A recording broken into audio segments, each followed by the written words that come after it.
I'm here to tell you, Kareem Jackson would tell you that he's been talking with his helmet, and it cost him about $100,000 in like 6 games. Yeah, well, he has to go have a meeting with the commissioner about talking better with his helmet. You got to talk with your face mask, mate. You can't talk with your helmet. It's not allowed anymore. What's going on? We got a short week, so this is our last show of the week. That's why I said it has to be good. Yeah. Well, I guess it doesn't have to be, but you know, we're gonna try. We'd like it to be good, kind of leave on a high note, sort of thing. Dan Lanning's coming on today. Well, maybe he can talk to you about your immune system. They're fighting for clicks. We're fighting for wins. They are playing Washington. I don't know if you guys know that. I think they're both fighting for wins. I'm not sure either side is fighting for clicks at this point. I think you're fighting for the college football playoff. That's why we're not on Friday. Yeah. So we moved him up. He'll be on at 4. We got Hugh Betcha at 3:30. We'll talk about all the conference championship games and the point spreads and all that cool stuff. The Iowa under.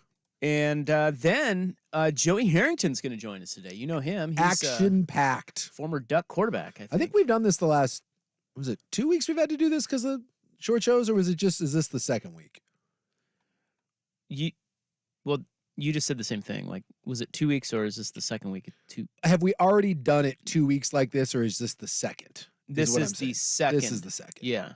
Of 2. 2 of 2. 2 of 2. This is how we do it now. We show up on Monday, Tuesday, and Wednesday, and then we don't show up on Thursday. I think that's called the Howard Stern model. I think the week before that we just had short shows because of Ducks basketball. So he does 4 hours. 4 shows a week. I think he does 3. Only 3. And then I think they take some time in the summer as well. But he's Howard Stern and gets paid $100 million. We are not. I thought he got $500 million. He's got a lot.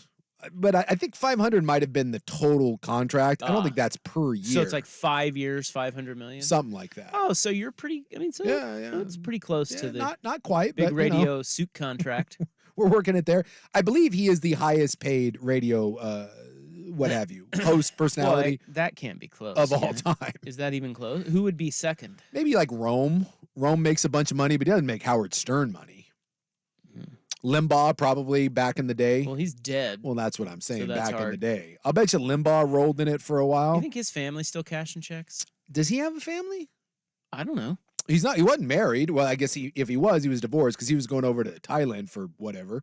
And I don't know if Limbaugh... Oh, the old whatever. Well, I mean, look, I know what you mean. I'm just saying, if you're like a middle-aged or older man and you go to Thailand on your own for vacation, like at least I brought my kids. Like it's I find that suspect. Yeah, you brought your kids as cover. I find that a little sus, right? Sus. I was accused of trafficking. No one believed they were my kids. Well, yeah, look at you.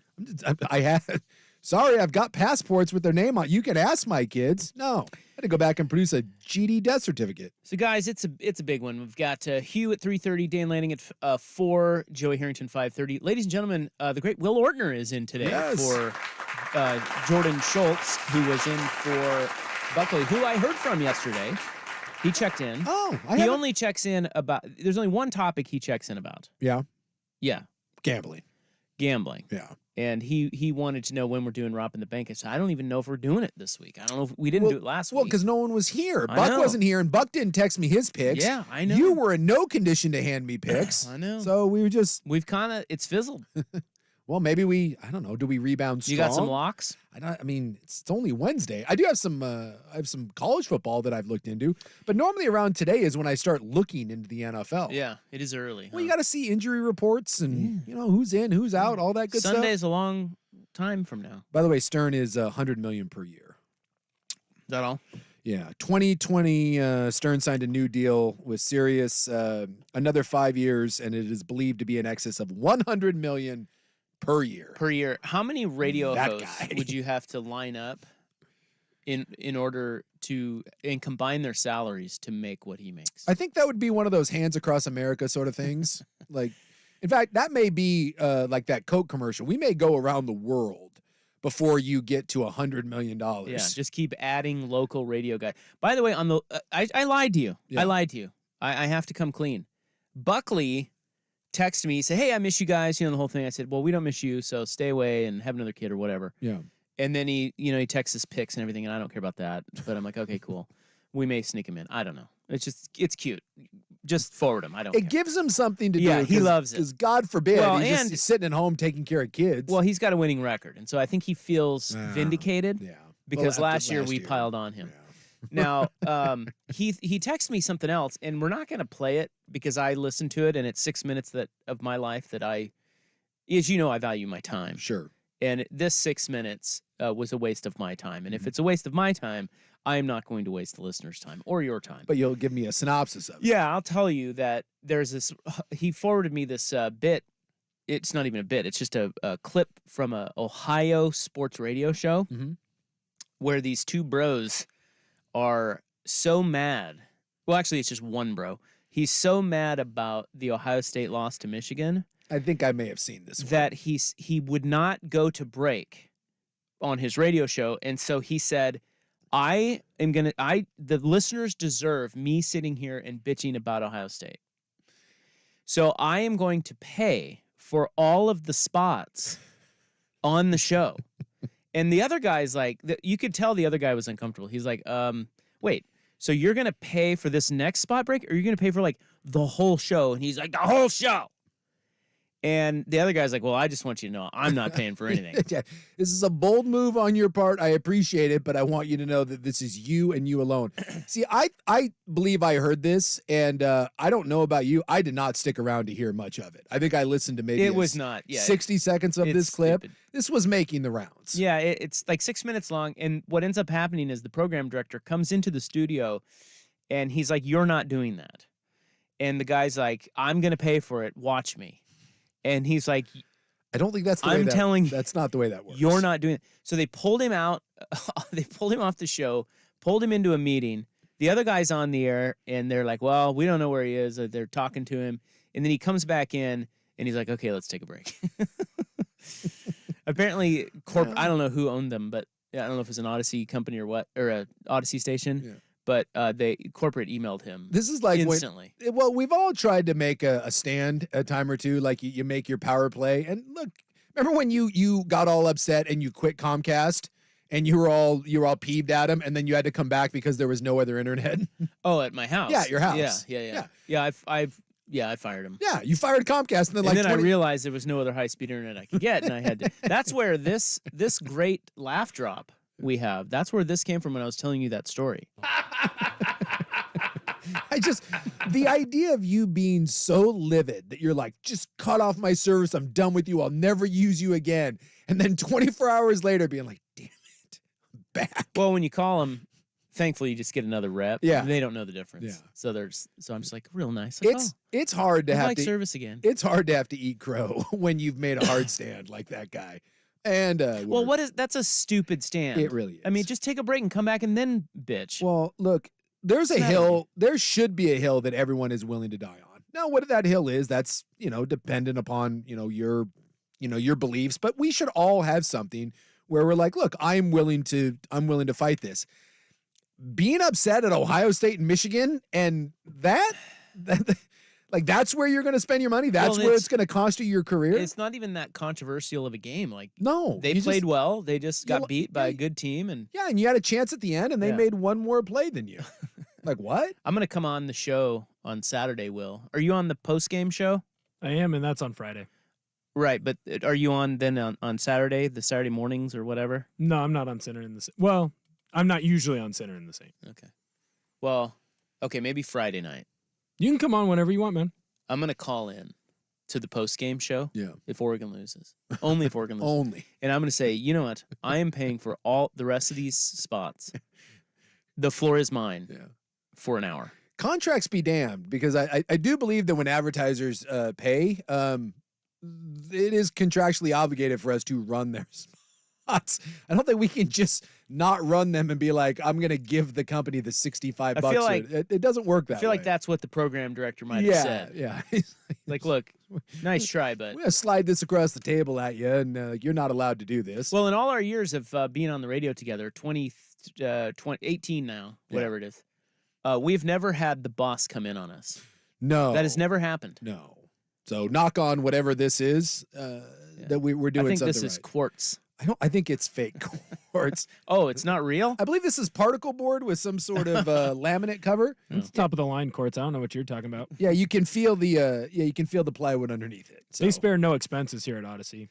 And I, for one, love this company. Why would you have a quartz countertop in a radio studio? Well, because we're Odyssey and big time shows here. When I was when I was remodeling my house, because I like better than this. I bought a 1,700 square foot home that was like built in 1979, right? In a very, just average neighborhood. And I remember when I was remodeling it, and you have builders come through and they'll be like, oh, you should do this, this, and this. And I'm like, so can we take a moment and take a step back that this is never going to be $1 million home? So why would I put the nicest countertop in the world in this thing? Because they're always like, oh, no, you need to do this. It's the very best. Yeah, because that's exactly what someone's going to walk into by my house in the old person neighborhood and be like, these floors are immaculate. I'll just give them an extra $200,000. You don't put a gold toilet, in a shack. So I think that's kind of the quartz countertop thing. Trump would. Actually, he would. If you would ever see like any place that guy lives or owns, it's a bit over the top. Someone's compensating a bit. All right. Well, I don't know what we were talking about, but Will is here. Yes. And we're excited about that. And Buckley's still alive and he's having a baby and the whole thing. And Jordan will be back on the show. They already had a baby. They're not having a baby. They're having another one, I heard. Again, back to back. Yeah. I don't think that's possible, but controversy. I think it's a repeat. I think you have to wait like a month or two before you're able again. You think they're doing it already? No. Couple weeks? Yeah. It's rough shape. It's yeah. Oh. You're not aware of that? No. Yeah, No. There's diapers that get worn and it's a whole it's strong no. Buckley's in diapers right now? I wonder if a husband like 2 days after has ever been like, hey, honey, you in the... Yeah, see how that goes. You approach your wife that gave birth a week ago and be like, hey, you up for it? See how that treats you. All right, let's take a break. And when we come back, we'll get our poll question in. We've got some interesting college football playoff talk. Yeah. Got a press conference. And then Hugh Offhill from A&A will join us to talk about the point spreads on all the championship games. So a big college football Wednesday. Dan Lanning joins us at 4 on 1080 The Fan. Oregon Ducks football is on the Fan. Here's third down at the 17-yard line. 3rd and goal. Snap and Bo back to throw. Going to go fade route for Tez. He's got it. He scores. Tez Johnson. Ducks football is brought to you by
AAAIAQ.com. Yesterday we asked you, what word would you use to best describe Jonathan Smith? 52% chose meh. Wow. 21% said winner. 15% called him a fraud. Has anyone ever been dumped by their ex? And 12% called him a coward. And then been like, oh, they're a really great person. No, of course. Like, everyone has bitter feelings. Even Trent Bray today in the press conference said that he was bothered by the way it went down. But he wouldn't have been bothered had Michigan State offered him the job. He would have left too. Yeah, I'm still kind of trying to figure out why they're so bothered, but I guess they just feel like Smith was full of crap, or... Well, I mean, so if you didn't hear today, like Bray in his press conference did the dream job, only place I ever want to coach. And Jonathan Smith said the same thing, but everyone says that. You know, when Lanning got hired, it's a destination job. When Cristobal said it was a destination job. Why did Bray say, and we have the clip, we'll play it later. I don't think we have time right now, but why did he say it didn't sit right with me? Just, I mean, a guy took another job. I guess just the way it went down. And he said that's why he didn't get on the plane. And because obviously he was offered a job with Michigan State, but he also didn't get on the plane too because he thought he had a really good chance to be the head coach at Oregon State. Yeah, exactly. But there's something up with Jonathan Smith rubbed them the wrong way on the way out. And I still am trying to figure out what exactly they're talking My about. guess is that, again, going back 6 weeks, that it was probably a very, very poor secret that he was not just flirting, but actively. And that goes back to, what's he supposed to do? What do you want him to do? Yeah. All right, so that was yesterday's question. Today we're asking you, which team are you most certain will miss the college football playoff? Oh, no. Alabama, Florida State, Texas, or Washington? Texas. How about that? They are not winning. Texas. Pull it up for you here. And look, it's actually Washington's winning. It's Texas with a side of Washington for me. Yeah, because we think Oregon's going to beat Washington. I think they're going to beat them, and I think they're going to beat them handily. So right now it's Washington 32%, Texas 31%, Bama 19, Florida State 18. Because I don't know. I don't think Louisville's very good, but Florida State's on a backup quarterback, and they've played a lot of close games. So that to me is Florida State should win. Still think it's a coin flip. Yeah, I kind of want them to lose because I want to keep them out. Like they deserve to be in it. Look, make no mistake. If they win, they should be in the tournament. They're undefeated. Yeah.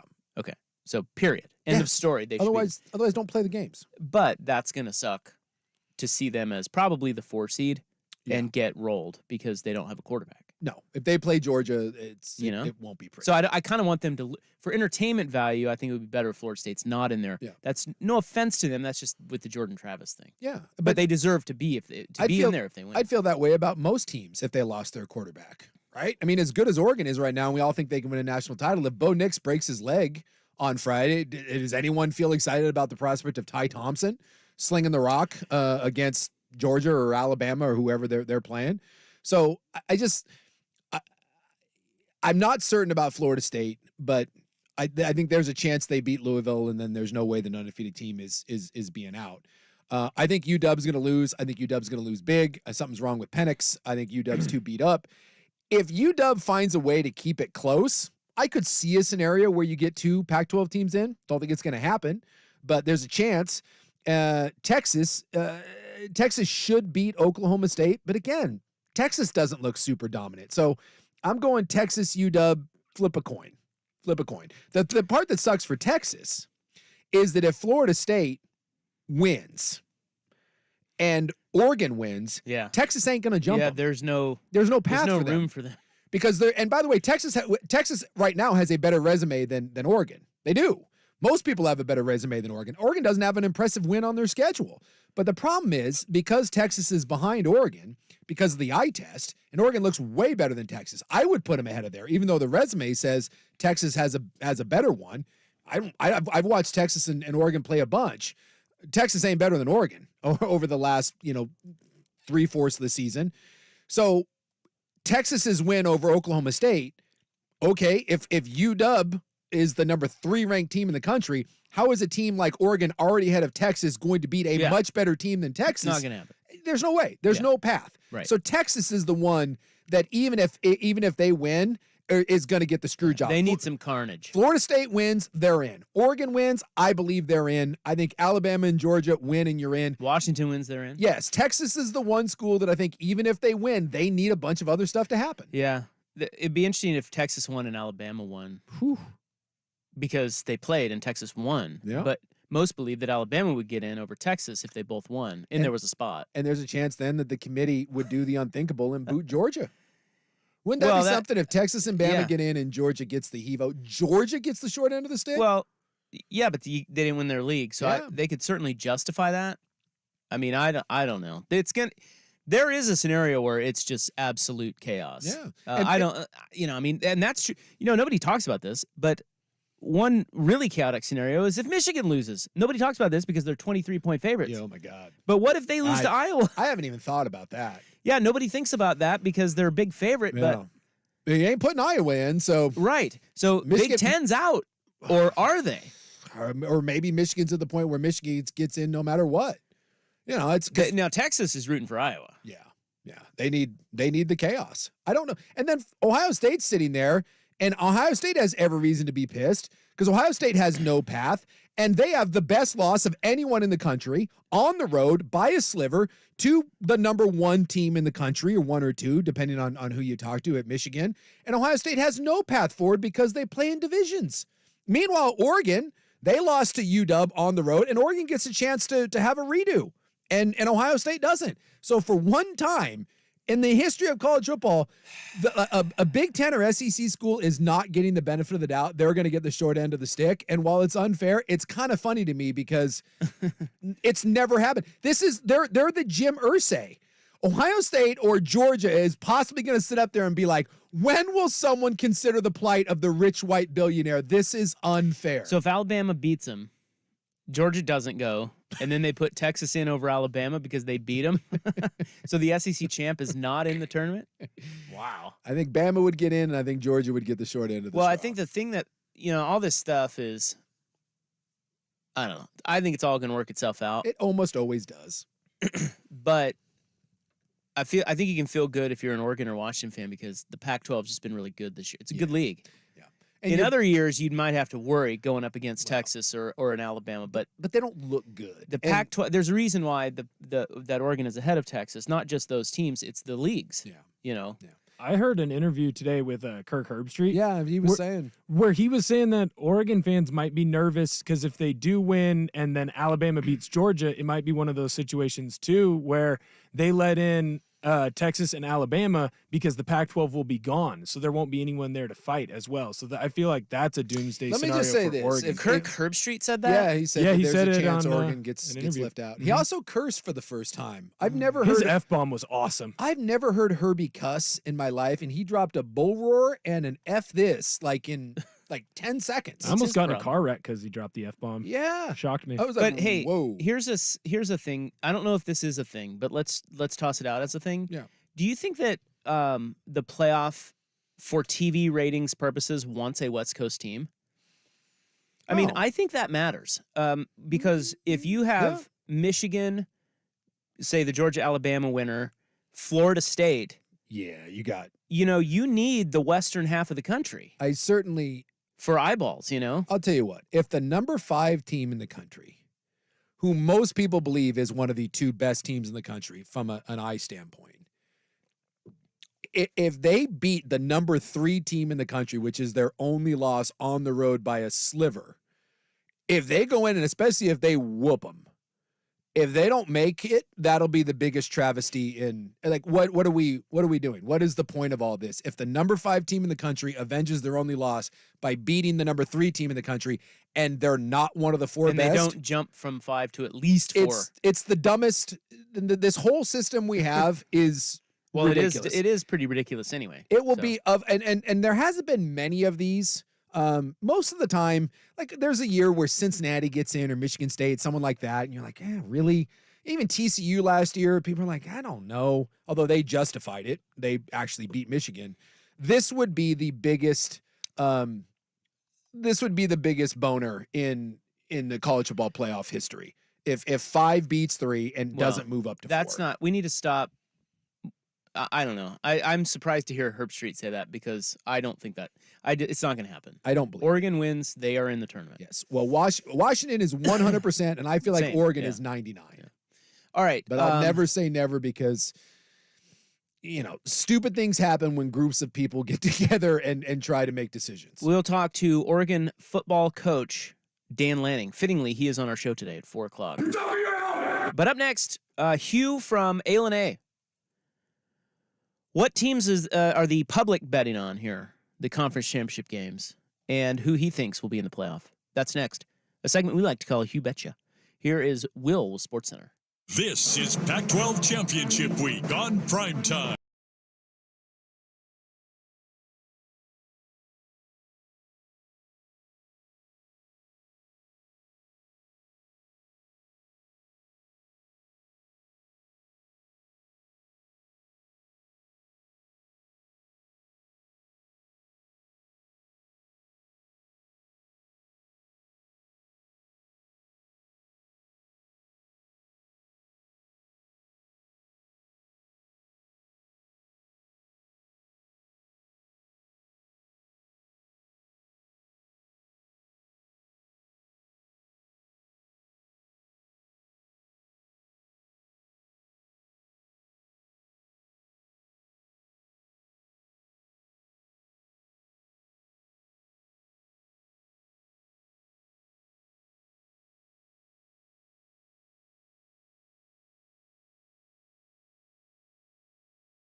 on college football up at A&A.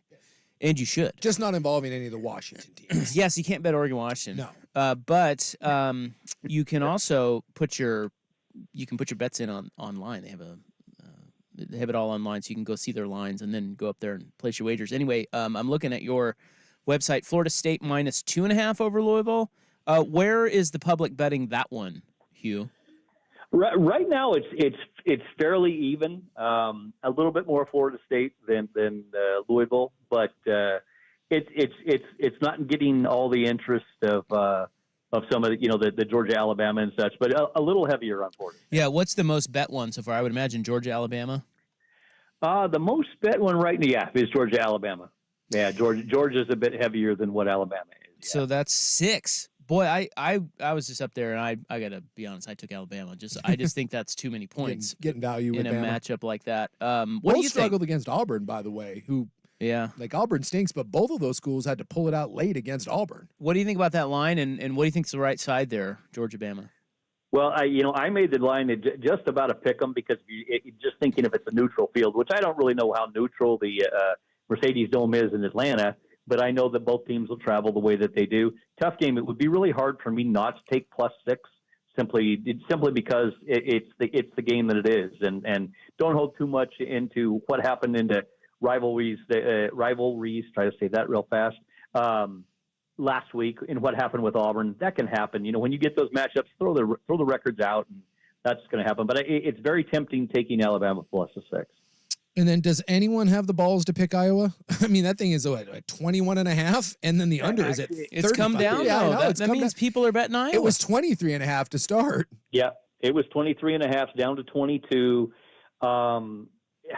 Look, one of the things that happens with me is you'll get a school or you'll get a team that you'll play, and anytime that I bet Iowa, I lose. It doesn't matter. No matter how much I look at it, no matter how much I take my figures into it, it would be really hard not to take 22 points. Granted, they can play defense. Their offense is dreadful. It is as bad as you can imagine. I don't know. It would be hard not to take the points, but it's hard not to take Michigan in the sense that Iowa can't score. They're not good. Yeah. I'm riding a 4-game heater on the Iowa under. I've got no choice but to let it roll at 35.5. Let's go. I'm stubborn. I bet the over. I mean, come on. Ride the train, man. It's fun. Let's go. Is everybody betting the under up there, Hugh? We've gotten a little more on the under, yeah, than because we opened 36 and we're down to 35 now. But it is, I guess it's one of those things where, you don't want to bet against the streak. The streak has gone on for this long. And even if Michigan just bounces them, they could be 30-0. It's still going to go on. Yeah. Just remember, Penn State beat Iowa 31-0. You know what that is? That's a cover. Dudes, all we need from Iowa is, I think all we need from Iowa is 7. I want 7 from Iowa. If they can get a tutty, that thing's going over. 45-7, that's the score. I just love sometimes in gambling when you get a team like Ravens preseason or like the Iowa under, it's just fun when you get on a roll with something ridiculous like that and you just blindly take it.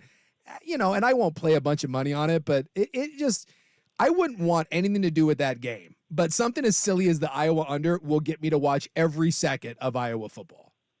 You're going to have to hope the defense gets the tutty because I don't know that offense or anything. Well, how about 3 field goals? You could probably muster that. 9's great. That's a surplus at this stage. You might be getting 6 there. Just take 2. 2 field goals. Man. Well, anyway, Michigan, Iowa is at 22. Okay, Big 12 is Texas 14.5. They need style points, so a lot of people taking Texas because they just need, they got to run it up and make it look really good against Oklahoma State. What do you think there? What's the right side? That hook there at +14.5 is very, very tempting. I think that I would have to take the 14.5 just because of that figure there. I realize they want to play style points, but Oklahoma State's they're not going to show up there just to roll over, and I think 14.5 is a lot, man, in the championship game. All right, what number would you hang? Your numbers, and not what you would hang. I just mean what numbers did you spit out on your personal stuff? Oregon, Washington this week. I came up with an Oregon 7.5, which is what I've actually done for a few weeks before all the results have come forth. I mean, for it to be 9, it's actually 9.5. Oregon 9.5. It is pretty hard for me. I mean, you're when it came out 10, I'm like, okay, now you're twisting my arm. You know, you're going to make me take 10 points, because I think this game could be the same exact game that we saw before. Because, you know, Washington came in and they won the game, and they did what they had to do at the end of the year, won their games, and they come into this again. It could be 3 points either way. So, you know, when we talk about the national championship semifinals, what happens if Oregon wins by 3? How do you keep both of those teams out? Yeah, I think just conference championships will keep, the loser out, because all these other teams, will win their conference. I mean, in other words, I think the tiebreaker in all of this is going to be champions. Yeah. I just don't think a one-loss team. But we have seen TCU last year was a one-loss. Yeah, but it's different this year because there's a lot. Because all those champions are up. All the big Power 5 champions are up in the top. 4 or 5. I guess my only thing was again, if Oregon won by 3 points and their only loss of the year was to Washington, and Washington's only loss of the year was to Oregon by a 3-point spread, one way or the other, I wouldn't want to be the one to make that decision. Now, granted, conference champion, I just think it's a lot of points. 9.5 points. I would have said, if we were saying ride the heater, Oregon has just played out of their mind ever since they lost to Washington. Very hard not to go with the eye test. But 9.5 points, I'd have to take 9.5, I believe. Yeah, I tend to agree with you. I just feel like, and this is the same with these Iowa over-unders, I just feel like these numbers get to a point where they just keep going up and up and up, and the odds makers are telling you, like you said, they're daring you to take the other side. They're like, we're just going to keep going higher and higher until it crashes down. And I don't know. There is the one theory of ride the horse until it bucks you off, but the other theory is, man, if I'm just looking at this logically, that is just too many points. It's just too many in Oregon, Washington. And, we've seen this game play already. It's like, it's crazy to me. And it just seems like it's again, 9.5 points. If we just brought them up and said, look, Oregon's going to play Washington, we would say, oh, nobody's going to be a 9.5 point favorite. I can't see not taking 9.5 points. What else do we have? Well, there's some other ancillary conference championship games. Is there any value in any of these? You've got Liberty, New Mexico State, and Liberty's undefeated, by the way. They're 12-0. SMU, Tulane. I realize Liberty's undefeated, but I think there's some serious value in New Mexico State. I watched them play a little bit, and they're pretty darn good. All right, plus to get 10.5 points. Yeah. I would take the 10.5. All right. Do you have a pick of the week? Conference championships? Conference, as much as this is nuts, I'm telling you, I think I'd take Washington plus the 9.5. I'm going to be on an island with that because I don't think anybody else. I mean, I think the general public, again, the eye test is going to say play Oregon. It's just a lot of points. Now, here's another one that falls into this. It just seems too high category. Seahawks Cowboys tomorrow. I mean, that game they're pushing 9 on that. Yep.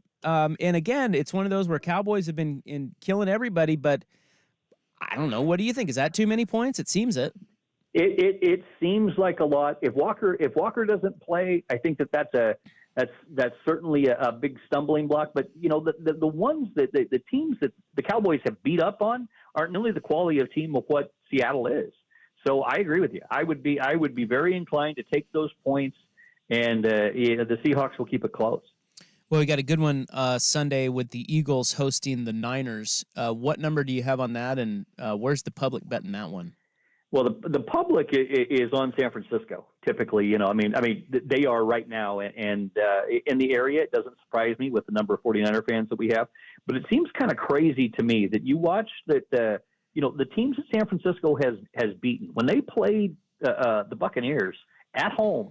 Tampa had 3 shots at 3 different drives, and they played really, really well against them. And it's hard for me to think that as good as Philadelphia has been, you're going to give me 3 points at Philadelphia?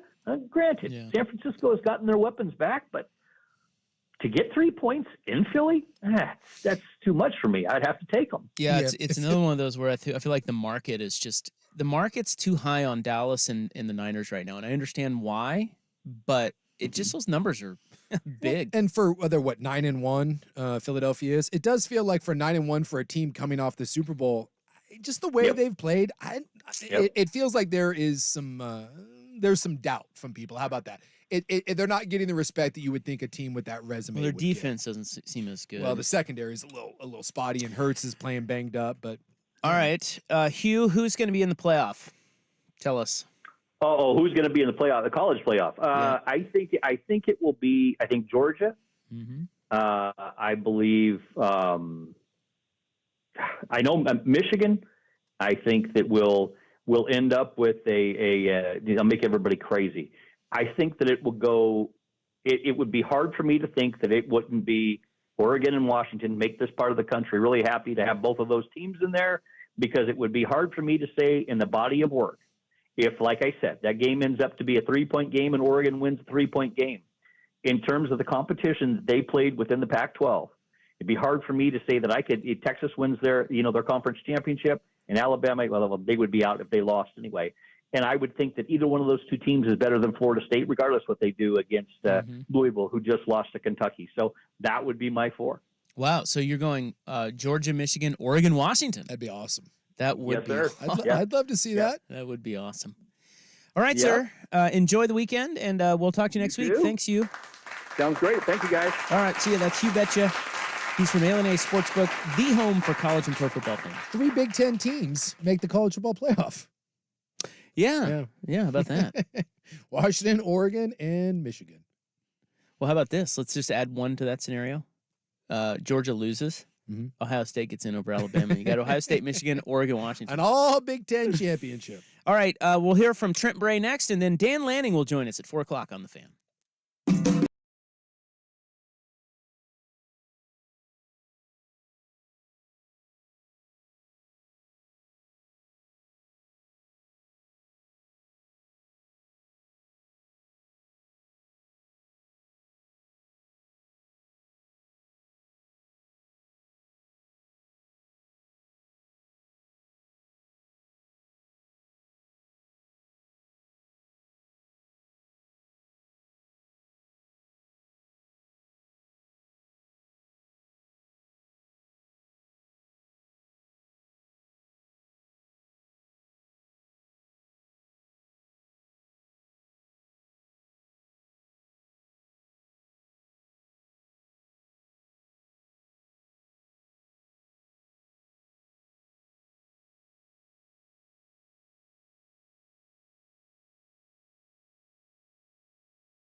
Of what Trent Bray said today as they had the press conference down in Corvallis. He certainly has energized the Beaver fan base. The Beavers went from, oh my God, our program's over, worst day ever, to we're going to be in the playoff next year, everything's great, and Trent Bray is the new Bear Bryant. The roller coaster of emotion for Beaver fan is quite something over the last 72 hours. Bear Bryant. Or, Nick Saban, whoever you want. And by the way, Trent Bray would never leave. He will be at Oregon State forever. He's another Oregon State guy. Yes. That's what we thought of Jonathan Smith. Ever. Rob, come on. All right, here's what he said about that. Coach, you've been a part of this program now for a majority of your life back here, but to be here at this part of your life, the head coach, is this a dream position for you at your time? Yeah, because I think this is, like I said earlier, this is the only university that I'd want to be the head coach at. And there were other opportunities to go coordinate and do all that, which I love. I love coordinating and hands-on day-to-day coaching, but the opportunity to lead this place, especially, I think real leaders show up when times are hard. And we're in a little bit of a tough situation with everything that's happened over the last year in college football. And to me, that made it so much more important that I step in the fight and help this place. If you believe that, I think that that's a guy who's basically saying, and I think there's a lot of position coaches like this or coordinators like this, they want no part of being a head coach. Yeah. I think what he's telling you is he didn't really want to be a head coach, but in this spot, the way this all went down, what Oregon State is going through, he feels the need to step up right now. If you believe that, and I do, I think that's what he's saying. Yeah, and do we have the other clip where he says he doesn't want to coach anywhere else?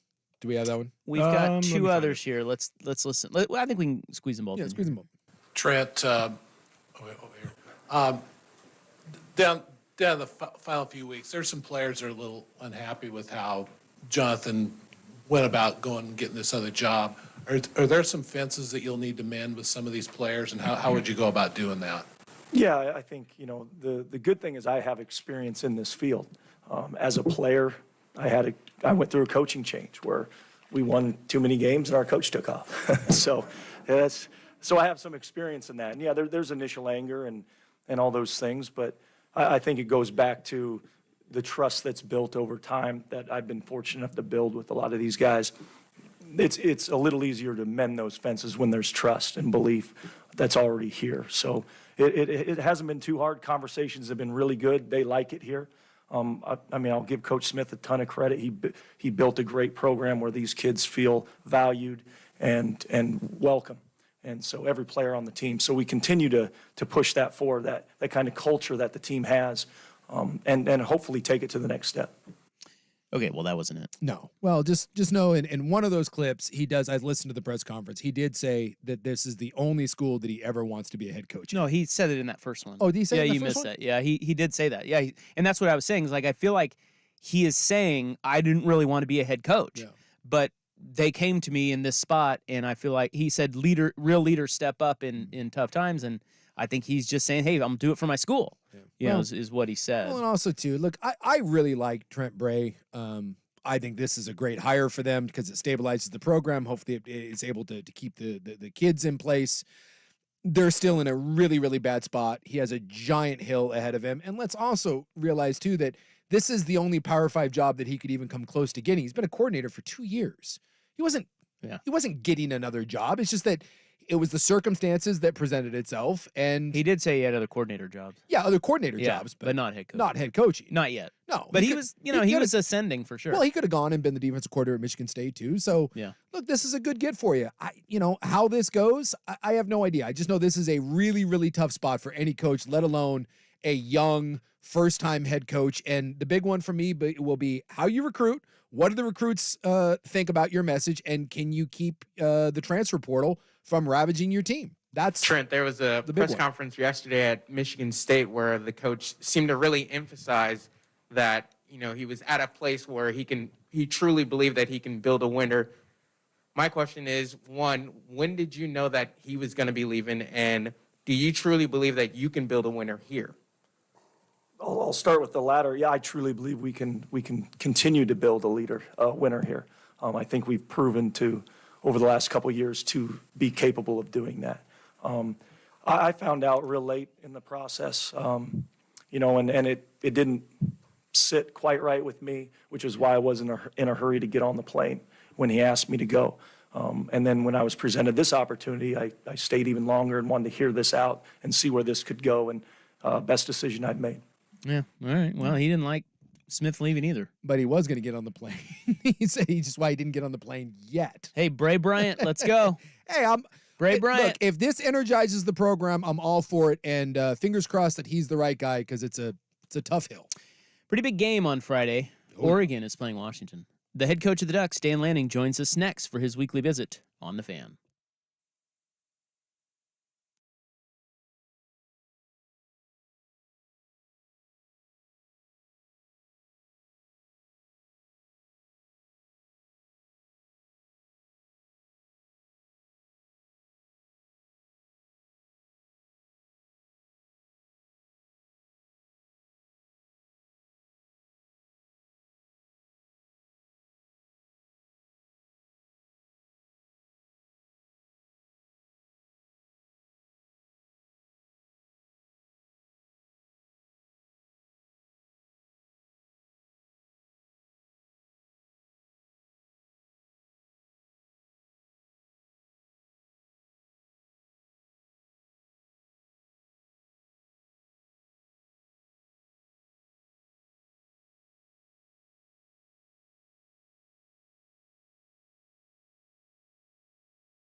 appreciate you joining us a day early, much like last week. Sorry I missed you. I was sick. I heard. We talked about it. He made a choice to be here today, though, Coach. So. Well, no, I appreciate that decision. Suk told me that he said, Lanning said being sick is a choice. And when I heard that, I was like, wow, I wish I would have known that sooner, and I would have made the choice to be here. But I was out. Appreciate the choice today. It's good to be on with y'all. Now, what is that? Being sick is a choice. Where does that come from? Did that come from dear old dad or what? What's that all about? No, I don't know. It's just something I've said for a long time. You don't get a lot of time to be sick during the football season, right. So I think it's a pretty common phrase, at least around our building. Right. Yeah, sympathy is not a high point for a lot of high performance football teams, just across the board. That's right. Yeah. When was the last time you were sick? Well, I guess I don't get sick. You don't get. I knew that was coming. I walked right into it. Yeah. Damn it. Yeah. Well, hey. Sorry. all good. All right. So this game, one quick storyline I wanted to ask you about, I thought was interesting, was the OC at Washington said that Washington State had all of their signs and their plays. Is that something you can tell by watching the film? No, not necessarily. Obviously that was a tight-knit ball game. It was really close. But I do think that's something that if you get later into the season, you start to pay more attention to about, okay, what have we put on film? Have we put it on film multiple times? Things like that, and just having an awareness of it. What is your assessment of Washington since you played them? What of their tape since you've played them? Yeah, really talented team. To be undefeated at this point in the season speaks volumes about, the caliber of team you are, especially with some of the battles that they've had to play in. Similar to us, you get to play some really good teams. And, one of the hard things about our conference is we play 9 games, unlike some conferences that play 8. And we play each other and we beat each other up throughout the season. And for these guys to get through, this conference unscathed this year is really impressive. So when you look at, obviously you have film because you played them, but it hasn't quite looked the same on offense. So how do is it a mixture of the two, seeing what they've done over the last 5 weeks, or do you focus more on your game against them, whatever that was 6 weeks ago? I think you have to look at the whole picture. And the one thing anybody has to recognize is to be a good football team, that you have to be able to play good football across the board. And sometimes that means your offense is going to win. Sometimes your defense is going to win. Sometimes it's special teams. But they're obviously a team that can win in a multitude of ways, and they've done that. So, is it safe to say that last week was your best game? We played a really complete game. That's for sure. And like I said at the beginning of the year, people always ask, what's your goal? And my goal is that we're going to be playing our best football at the end of the season. I think we're playing really well right now. I think our team's gotten better every single week. I think you look at a number of our players and you recognize the growth that they've had. So all those things showing up is certainly a positive. What's the biggest difference in you guys from when you played them first time around versus now? What's the biggest areas of improvement? Well, I think we've improved in a lot of areas across the board. And it'd be hard to single out one thing, but the last few weeks we played more clean from a penalty standpoint. I think that's really important. We've been better in critical situations. I know everyone wants to talk about going for it on 4th down in those games. We've gone for it in 4th down since those games, and we've gotten it, So when you go for it, yeah, that's something you want to get. Well, we didn't win any of our critical situations that game. I think we've been really good in our coverage units and good in our punt return unit, which is big. So just want to continue to find some consistency across the board and continue to grow as we move forward into this one. And don't you know, as a coach, that when you're aggressive and it works, then you're a genius and you're aggressive, and when it doesn't, then you don't know how to coach and you're a fool. Isn't that kind of how it works? Yeah, that's the reality. And the real reality is you're not a genius when it works, and you're not a fool when it doesn't. You just have to live in reality. So, but that doesn't mean you can't learn from opportunities and expectations. It doesn't mean you can't have a better plan. It doesn't mean you can't execute better. So all those things, I think, are pieces that I always challenge our staff and our players to do a better job of, and myself to do a better job of. We were talking, obviously this is a huge game, and in your last year at Georgia, you guys were playing in a big one, and you had taken the Oregon job, and we were talking about the Jonathan Smith situation, and he was leaving for Michigan State and the awkwardness, and I just feel like that's such a hard spot for a coach. How did you handle preparing for a national championship, but also knowing that you were taking a different job? Well, it's hard for me to speak on anybody else's situation because it's not really fair, for me to know what exactly his situation is. But, for mine there, like you coach your entire life and never get to be a part of a national championship. And for me, that wasn't something I was willing to sacrifice. As much as I wanted to be here and be the head coach at Oregon, that was something that was really important to me that we had worked really hard to get. And if that meant that I wasn't going to get the opportunity to be the head coach here, I wasn't going to walk out the door and not have the opportunity to still coach in that kind of game and that kind of environment, because you can coach your entire life and never experience that. And grateful enough to have a phenomenal administration in Rob Mullins and some of the people that support him to say, yeah, we absolutely understand that. And then grateful enough to a guy like Kirby Smart to say, okay, you're going to be doing 2 jobs at once. That's a lot of work. How can you handle that? Can you still prepare our guys to get where they need to perform, in that game? And was lucky to do both and didn't get a lot of sleep, but wouldn't trade that for a second. Yeah. How did you balance all that?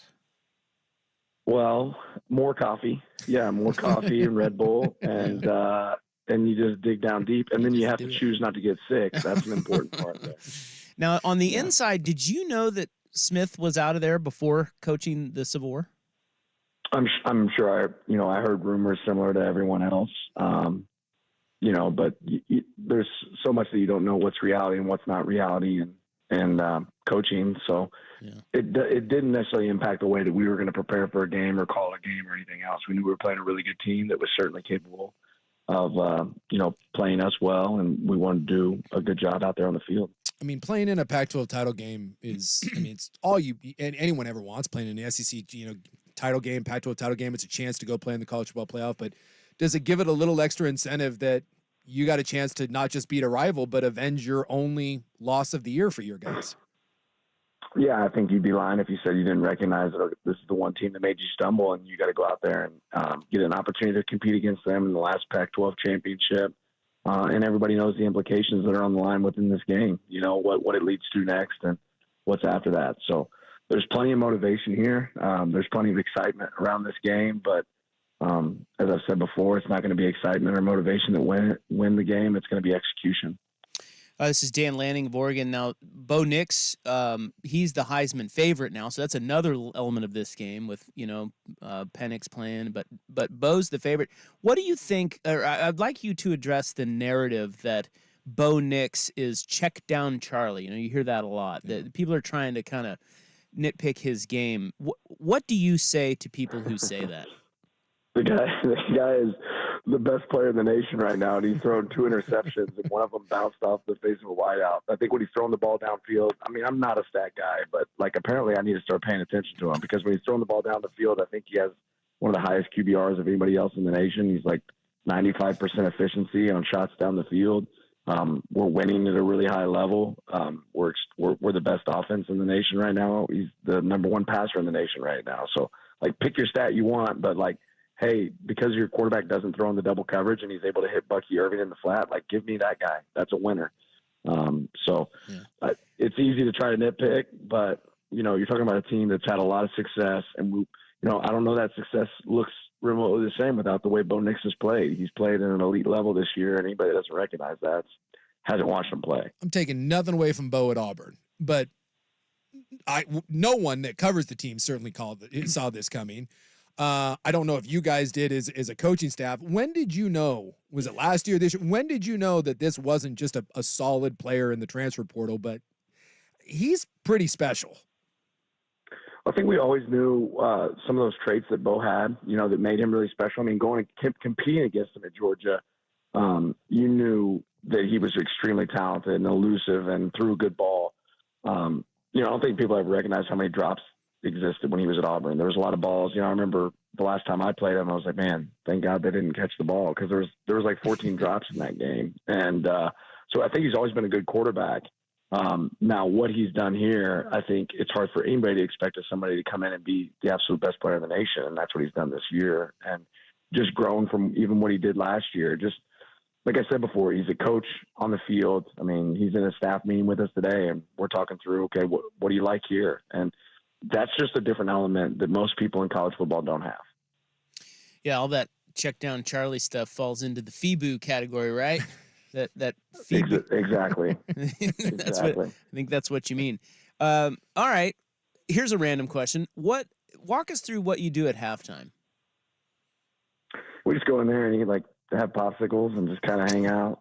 No. We go back through explosives that were successful for us on defense, things that hurt us on offense, maybe something vice versa that we saw the opponent do that we weren't prepared for, and make sure we talk through all of our calls and adjustments, what that'll look like. We get you get the dry erase board out, and then you also have, some drawings that you've made note of on the sideline there that you show the players, and then talk about what your second half adjustments will be. Okay, we've saved this through the first half. We want to pull it out for the second half and use it, or hey, here's something that we didn't practice this week, but we feel like we need to win the game. So let's just talk through all the rules and adjustments, and then just kind of hit a reset button. Is it ever too long, or is it not enough time? No, I mean, it is what it is, right? Like red light, green light, focus on what you control. Halftime is what it is. So we utilize every single minute of it that we can, and we try to be as efficient with it as possible. Now, I played my first conference championship game I played in was in Vegas. Now, BYU is slightly different, but we had a couple guys didn't make it to the game. Oh, we had one of those situations. Is there any, does the prep change at all being a conference championship game and being in Vegas to make sure that everyone kind of minds their P's and Q's and is focused? We'll have zero of those issues. So that's not going to be an issue for us. Count on that. I love it. Yeah, we're different. We were, we can get in trouble at BYU for things that other places Well, you guys can't. were like caged animals. Yeah, it's not They hold good. you back, and then they unleash you in Vegas. Yeah, it's unfair. All right, sir. Well, best of luck on Friday. Appreciate you coming on a day early. And, hey, choose not to be sick, okay? We'll continue to make that choice. Appreciate you guys. Have a good one. See ya. Dan Lanning. I love the 0 chance. That's not happening. Yeah. They're on lockdown. We had like 4 kids that, including our best player, that did not make it to that game. Yeah. Well, again, I think at BYU, it's dangerous. It's like, you can't it's keep a different. You can't keep us in Provo all year and then be like, hey, your reward for your game is Las Vegas. It's unfair. Right. It's entrapment. Yeah, that's like starving the lion and then putting the lion in with the meat that's just sitting on the table. Yeah, and then you're mad at him for doing lion things. Yeah. He devours the meat, and you're like, what are you doing? You're suspended. You can't do that. I just remember waking up the day of the game and being like, what? Who? Oh. Yeah, that's not good. Yeah, we lost, by the way. I was going to ask him how a kickoff goes out of bounds, but then I thought he'd get mad about that. Yeah, the kicker situation. How does that happen? Well, you brought up the kicker once before, and it didn't go well he with didn't him like either. He's like, if you guys would shut up, then he wouldn't be struggling with his confidence. Yeah, you don't want to. What if it comes down to a game tying or game winning field goal with Lewis? I think the pucker factor for everyone affiliated with that program will be about a 14. What yardage? So if it's like, I think it was only like, was it like a 38 yarder, the one that he missed? It was in the 30s. It wasn't that long. I want to say it was like maybe 34, 35. Let's say I thought it was 40s. Was it 40? I'll look it up. Let's say they line up for a 43-yard field goal. Oh my God. No one wants that. How do you feel about that? You don't. You just can't. You can't feel good about it. Plain and simple. You just can't. And I'll also say this. I think that he will be, not that he's never not, he will be uber aggressive on 4th and short in field goal range. Yeah, he kind of has to be. Look, if it's 4th and 3 at the and you're at you're staring at a 40-yard field goal, I don't think you unless you have to end of the game like it was in the no first time one. left. No time left. Obviously, you come out and kick it, but I do not think that they go into any of those situations believing that, hey, it's a 38-yard field goal. 4th and 2, we're kicking this thing. I think he will be, as he always is, I think he will be very, very aggressive. All right. Dan Lanning typically joins us on Thursdays at 4, moved it up a day because of the game on Friday. To be fair, 43. It was 43. It was 43. Okay. Will knows ball. Will knows ball. Yeah. What if he was at the 25. What if it's a 29-yard field goal? You gotta have feel good about that that. You're gonna make that, right? Do you ever field goals are funky because when you're at the 25, right? It It's the seems like angle. it's a cheap shot, but you get an angle and you add 10 and then the 7, and all of a sudden, like it's one of those eyeball kind of mind blanks. Yeah. Because you're at the 25, you're like, dude, this is a chit, and then you're like, it's not. I don't so know much. about you, but In the NFL, it's automatic. When I watch kickers, it doesn't matter what league. college or pro. There's something about the kicker where when you want it, like you need it, whether it be your team or your bet or whatever, you instantly know it's not going on.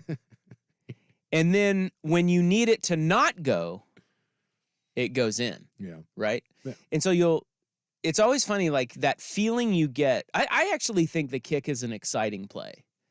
Oh, absolutely.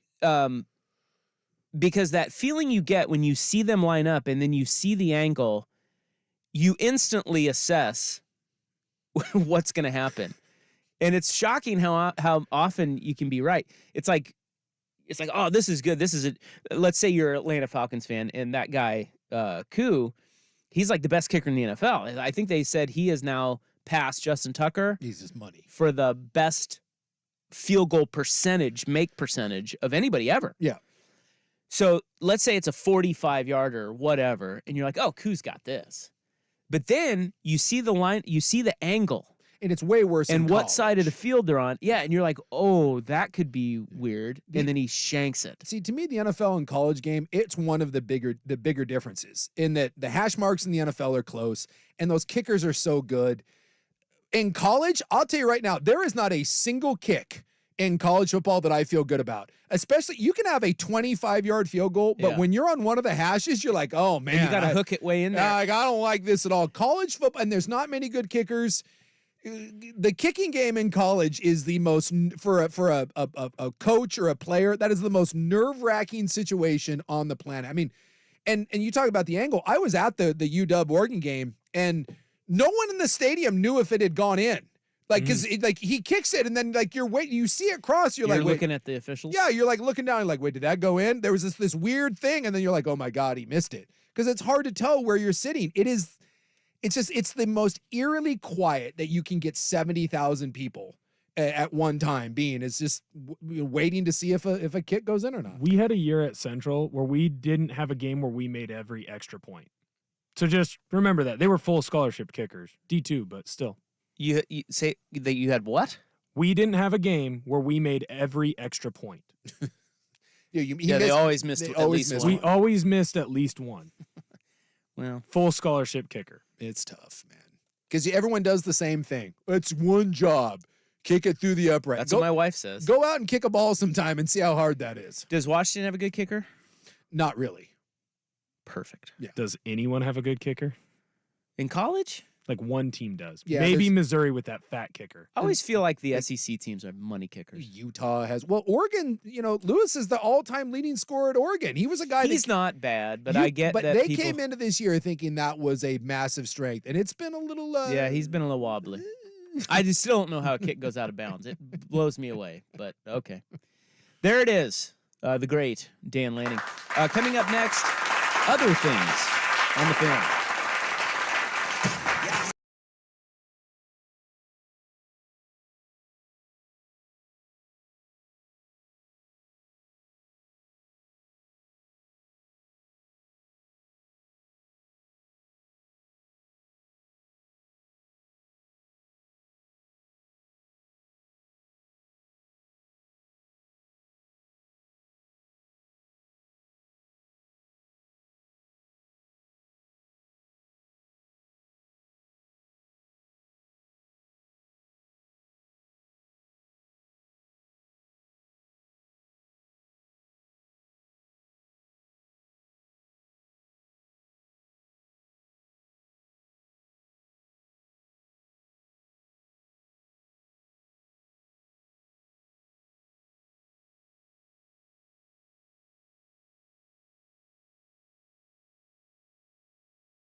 This is Brandon Dorless of Your Ducks talking about Friday's game against Washington.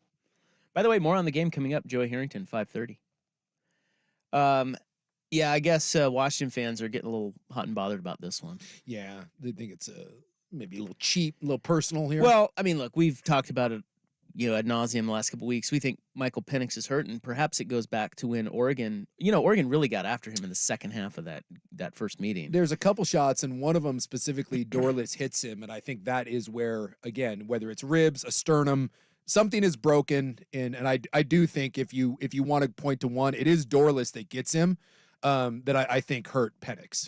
So here's what Dorless said about this matchup with Penix. What were you focusing on in those watches? Taking Michael Penix out. Yeah. He's been quite different statistically since you guys played him.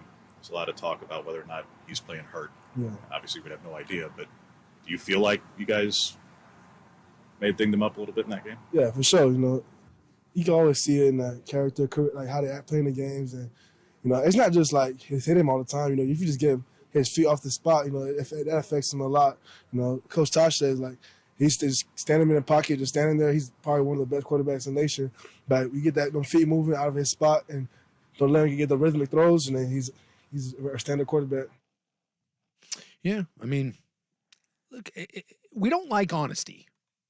Anytime someone's honest, we get a little offensive. They're going to try to get after him. Yes, man. And this is going to sound crappy, but if you're a Washington fan, this is every football team. They never say it, but anytime you go through scouting reports, right? And coaches don't say it outwardly, because then you end up with a New Orleans situation where you talk about killing the head and then guys get fired. Remember, like Bountygate.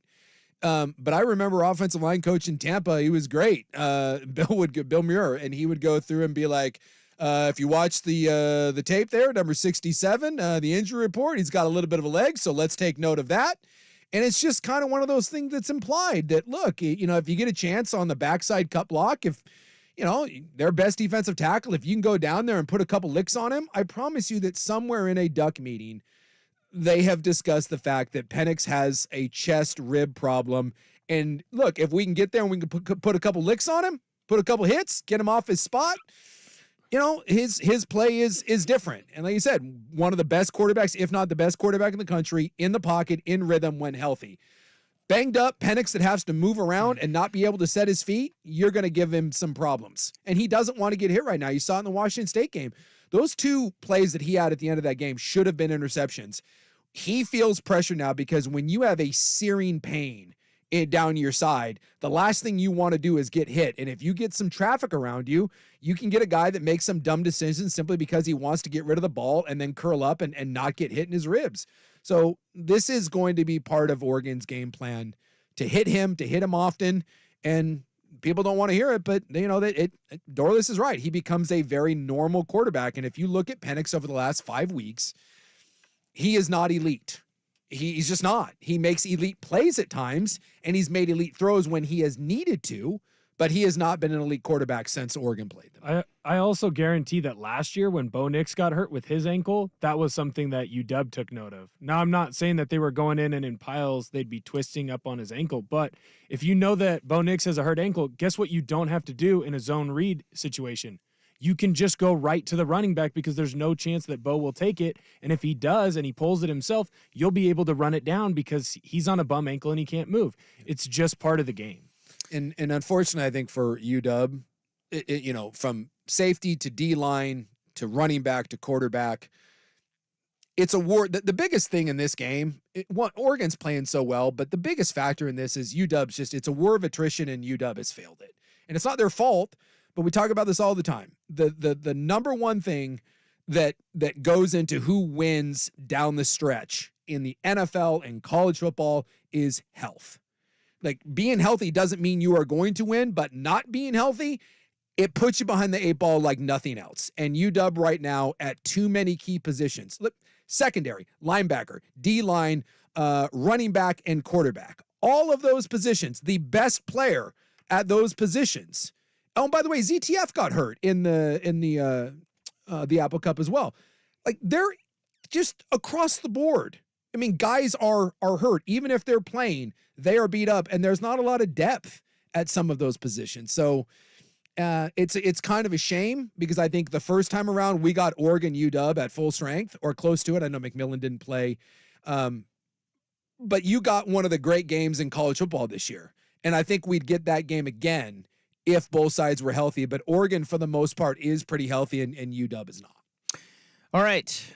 Let's move on. In the News is coming up next. Hey, Coin 6 has your ticket to the NFL on CBS this Sunday. Broncos visit the Texans at 10 a.m. Preview all the day's games starting at 9 a.m. with the NFL Today on Coin 6. Yeah, In the News is coming up next. The Portlandiest fight of all fights. Got that story for you. Is Fred Armisen involved in it? He might as well be. 4:32. Let's go to Will with SportsCenter. This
Does he feel it will be a close game?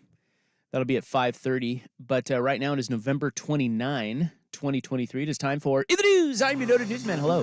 Thank you so much. Thank you. Thank you. Oh, no. Oh, no. Oh, yes. Oh, no. Oh, no. It is National Lemon Cream Pie Day. Had one of those, or a slice of one of those. Thanksgiving. The other day. I'm assuming that was on Thanksgiving. Yeah, I don't know where it came from, but we had it. Okay. It was in the fridge. Yeah, we had a sour cream lemon pie at our Thanksgiving. I'm assuming that kind of counts. Same sort of thing. Anything lemon, I am a sucker. I'm not a huge lemon guy, but I love lemon. You can give me if I would never Sucker. order a lemon bar or a lemon cream pie, but if there's a slice available, I'll take a bite. Lemon bar? Yes, please. It's down the list for me. It is also Electronic Greeting Card Day. Do you ever use the electronic greeting card? Never. Mama Rop's a big electronic greeting card person. I like the old school. I like the analog cards. I like writing out a nice handwritten card and handing it to someone. I have boycotted cards. I don't send them anymore. You're out. I just call or text. You can do the little balloons on text. No, you do that. Yeah. Yeah, I don't know I don't know the greeting card world's business model. I don't know how it's going, but it would seem to me that maybe not as great as it used to be. It's got to be down. I've never sent one of those and never received one of those. Yeah, the youth of the world. You've never received a card? No, not a greeting card from someone my age. No, from like grandma and grandpa. Grandma, yeah, for sure. with but $10 in it. I'm saying my age. Yeah, a greeting card my age. It's a dying industry. Yeah, no one It has to sends greeting cards if you're under. Like you don't? Would you probably under 30? Dude. Well, where do your parents live? In their house. Yeah. Okay. Where? in Hawkinson. Yeah. Okay. So, like, if you live, let's say your parents lived in New York, would you send them a card for your birthday? Like, so why wouldn't I just FaceTime them? Well, right. That's what I'm asking. Like, so you would just to you, it's like, oh, I just FaceTime, which that's what I would do too. Yeah. But you wouldn't send a card. No, my FaceTime would get there faster. I wouldn't have to prep for it. I'm a big procrastinator. Now, as someone that does love cards, I don't send cards, but I give out cards. Right? So, like, I will, on any of my kids' birthdays, significant other, anything like that, anything that I'm going to, there will be a card given to that person. But I do not send a card across country. That is a text or a... Not a stamp guy. No. You just pick up a card to say... I have a box of cards that I bought. Thank you cards? It's a whole box of them. I bought them years ago. And there's one that like on the front that says, congratulations. Another one says, happy anniversary, birthday, or whatever. And they're all blank inside. That because I just like having a blank card. And then I write my own handwritten note in there. And then I hand those out. And I've been doing that for years. Well, I've never gotten one. Well, I've never been invited to anything. We don't have to be invited. I kind of do. Oh. If you it's only if you go there. I mean, if you invited me to something, I would show up with a card. I'm still waiting for a ham. Yeah, good luck with that. What do you mean? The holiday hams you guys used to give out? Oh, yeah. Dude. And by the way, it wasn't a holiday ham. 1997. Yeah, and it was a gift certificate that didn't cover the whole ham. It covered half the ham? It was only part of the ham. It was you got a discount ham from Honey Baked. Did I have to do it on layaway? I suppose you could put a ham on layaway. I never even used it. I just went there and got a sandwich because it covered a whole sandwich lunch. So that was what I viewed. Now, this guy says, it's great to FaceTime, but his grandparents still have a rotary and an answering machine. So now what do you do? That's tough. So they're not FaceTiming. Yeah. That's a good point. Yeah. Then you send the damn card. You send the card. You suck it up and you go buy a stamp and you send a card. All right, so this is a very Portland-y fight, but I was reading about this and I thought it was funny. The Multnomah County Library in the Hollywood neighborhood closed last Sunday after dozens of people protested a group planning to use one of their public meeting rooms. And what were we meeting over now that was causing this outrage? It all began when a representative from the Women's Liberation Front reserved the library meeting room for a speaking event. Okay. With a similar group, Women's Declaration International.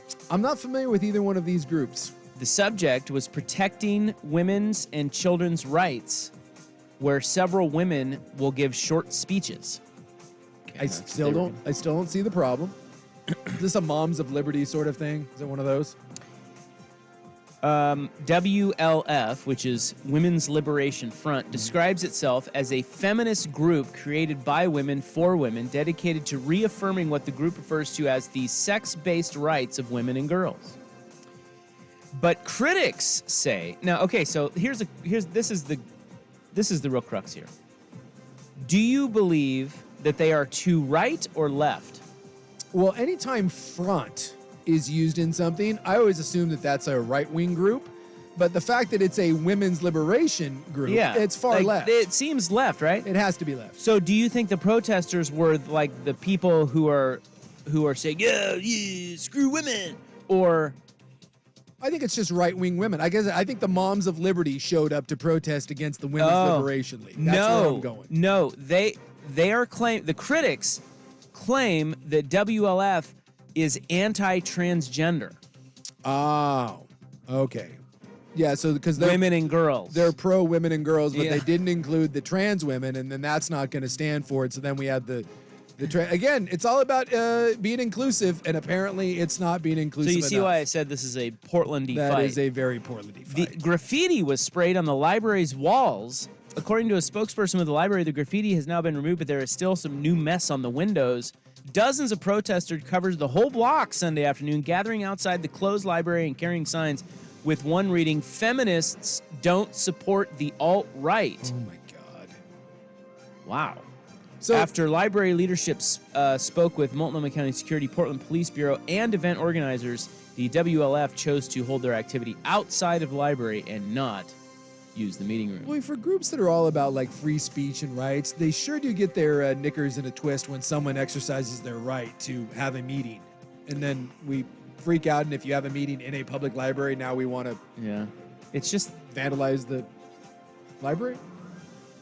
Yeah, I'm looking at a picture of all there's a lot of people out there. Probably the most people in front of a library in years. I think that's probably right. It's not true.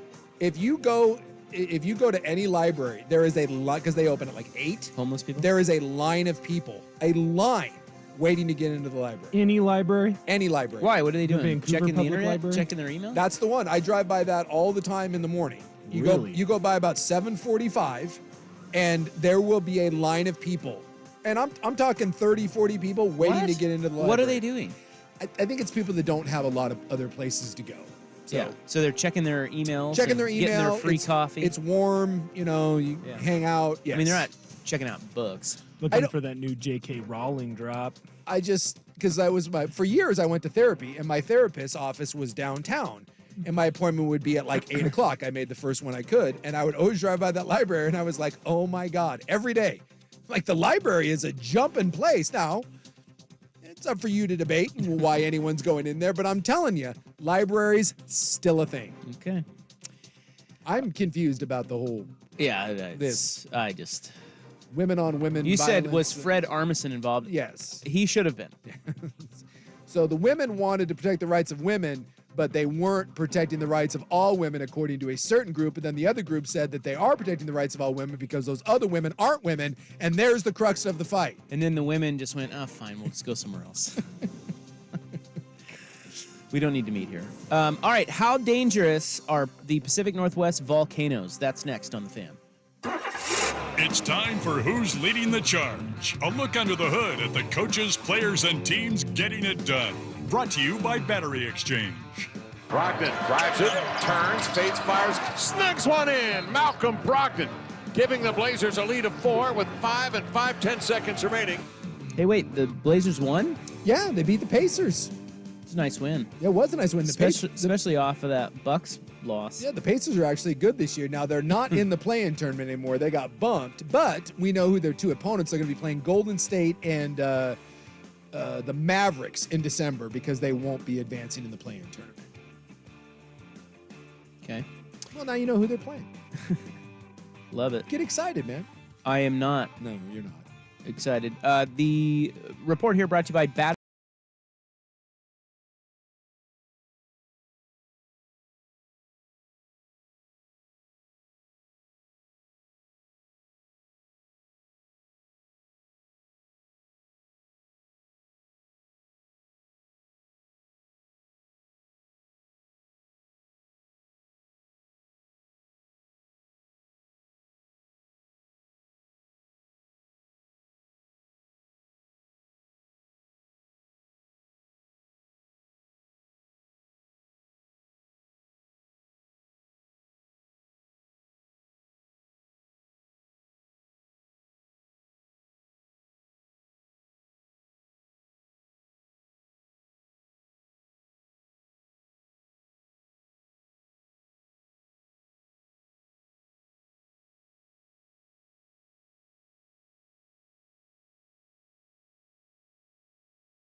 the offseason when all the names are popping in there. And there's definitely some big ones already. And a librarian has chimed in on the Vancouver Ford text line, says library usage, all-time high. Really? Yeah, the librarians are saying it's packed. Okay, but again, why, though? It's not for the reasons you might think, though. Look, or is it? I don't think everyone's going there just to like rent their favorite book, but I think for a lot of people with times being tough, it's access to internet. Again, it's a safe, clean, warm, space to hang out, and you can watch movies, you can read books. There's a lot of, for people that are, possibly trying to like look for employment. I mean, not everyone has access to the internet or electricity to charge devices, and the library, I think, is a big spot for people that are either struggling or trying to kind of dig themselves out. And then I'm sure there's plenty of people that actually, that use it for, I guess, what you would think the intended purpose is. The Pacific Northwest has shown no recent signs of an impending volcanic eruption. However, our region remains one of the more hazardous areas in the United States. Yeah, supposedly, right? We're still waiting on that big one. For volcanic activity. Experts with the U.S. Geological Survey announced in early November that Mount St. Helens was not at risk of erupting after more than 400 earthquakes were recorded near the mountain since mid-July. Of course, earthquakes are simply part of what the most active volcano in the contiguous United States does. Yeah, the earthquakes and the volcanoes, they kind of go hand in hand on those. Yeah. While the Pacific Northwest has shown no recent signs of impending eruption, the region remains one of the more hazardous. Survey of 161 volcanoes around the U.S. published by the USGS in 2018 shows that Oregon and Washington have 8 of the 18 most hazardous volcanoes in the United States. Interesting. 4 in Washington and 4 in Oregon, all listed in the very high threat category based on their overall threat score. 24 different factors they use to get that score. Well, I'm guessing, too, that they're close to, populated areas. Whereas a lot of the other ones, like Alaska and Hawaii, some of those are probably, people are, like, Hawaii's got to be number one. Yeah, Kilauea is number one. Yeah, but I think they're so used to that, people don't necessarily build right next to those. Kilauea 1. Mount St. Helens is 2. Get right the hell out of town. In the U.S. Yeah, go Mount St. Helens. Mount Rainier is 3. There's a volcano in Alaska that is 4. Then Mount Shasta, 5. Mount Hood, 6. You know what? Let's puff our chests out a little bit. We got to hang our hat on something other than the homeless. We're dominating this. Dangerous volcanoes. 3 Sisters, 7. Boom. Crotch and then we go Alaska for a while. And then we get down to Newberry Volcano, Oregon, 13th on the list. What's the number one in Alaska? Just off the... It's called Redoubt. No, I don't know that one. Redoubt Volcano. Okay. That sounds made up, but it's not. Never heard of that one. Mount Spur was the one that I was in. Never been in an earthquake, but I was in a volcanic eruption. It's kind of creepy. Were you Harry Truman? I was not Harry Truman. Mount Spur was far enough away, but we did get covered in about 1.5 feet of ash, and it was creepy because it was like midday, and you couldn't see the sun at all. I guess if you were Harry Truman, you'd be dead. I'd be dead. You'd be buried. Taking my last photos and then, with your house. Preserving my body. I'm not coming down. That would not be me. I would be the first guy off the mountain. Be like, what? I got to go? All right, I'm out of here. Doing the Michael Scott, racing out first? Oh, 100%. Dude, my track record as far as fleeing disasters is it's well established here. You doing a Costanza? You pushing people down to get out? All I'm saying is that if you're waiting for me to be the one that's leading people to freedom in a time of crisis, it's too late. I'm already gone. I'm in the parking lot. I'm out. Like, we're supposed to stick around and deliver information to the people. Like, there was like a plan in place, and I was like, yeah, that's not going to be me. When the big one hits, I'm not going to be on the airways telling people to be calm. I'm going to be stealing a boat, making my way up the Willamette to try to get home. There's somebody who says their mom still checks out DVDs from the library. It's very cute. My dad was a big library guy. And I know on the Vancouver one, I'm sure you can in the public, they'll mail them to you. Oh, really? You can go online. My dad thought it was the greatest thing ever. And you can get DVDs, books, or whatever, and then they just mail them to your house. And Robert N. Brown thought that was the single greatest thing when he discovered that. It's like Netflix before Netflix. All right, coming up next is the Hot 5 at 5 transfer portal news and some big news out of the NFL as well. Joey Harrington next hour. It is 4:57 on The Fan. During the Jeep Black Friday sales event,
resurfacing surgery, which apparently you don't come back from, but he's attempting to come back from it. He's like Aaron Rodgers. Yeah, he's like 30. I think he's like 36. Are you kidding me? 36, 37. So, yeah, he's old. All right. It's not a big deal. Captain America. Yeah. Well, if you are just tuning into our show, that is Will Ortner. He is in for Schultze today. Who was in for Swag, who I don't know what he was doing. Oh. He did the pilots. He does game. the pilots. Oh, that's So that's why. So when you hear Will here, it's like this trickle-down effect of Swigard has to do something else, and then Schultze has to do. Swigard's very important, so.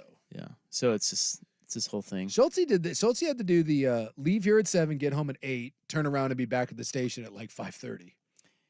Yeah, I mean, I'm not. Am I supposed to feel? There's no sympathy there No. from Rob. 5:30. Rob's pulling a Dan Lanning right now. He's like, whatever. There's no sympathy. I mean, if you said he had to be back at the station at, he left here at 8. Yeah. And he had to be back at the station at 3. Then you'd feel. All right. I mean, a little bit, but come on, dude. It's kind of. I thought that was Freaking radio. Short turnaround. We don't get sick here. No. We don't make excuses It's a here. choice. We talk with our helmet. I will say, from Lanning's perspective, there is not a lot of sympathy inside a football locker room. Well, I would imagine in football, you just can't. No. You just got to keep going. You just go. And at this point, like, everyone's limping, everyone hurts. Like, you can't walk in and be like, oh, my back hurts, because 9 other people will call you a P word and tell you about what hurts on them, and then they'll tell you to suck it up and go play. Well, if you're just tuning in, Dan Lanning was already on our show today. He reiterated that being sick is a choice. Yes. I asked him, and I walked right into this. Yeah. I said, when's the last time you were sick? And he said, I don't get sick. Well, there you go. So there you have it. That's a ball coach right there. Checkmate. Checkmate. We also had Hugh Offill from A&A on, and Joey Harrington will join us at 5:30, and we'll get his thoughts on Oregon-Washington, whether he thinks it'll be a close game or not. And then we're done for we got the club. You got the club. Don't forget about the club. Come on. I have, dude, in the club, I got to tell you this. I don't know if it's an irrational fear of just mine, but death by wood chipper is something that... Seen Fargo one too many times, have you? It's just Well, it depends on which side I'm going in. Yeah. Like Well, there's a lot of... The head wood chipper doesn't scare me because it's just over. Feet first into a wood chipper, now we're talking. Dude. That's no good. Well, I have a real life death by wood chipper story.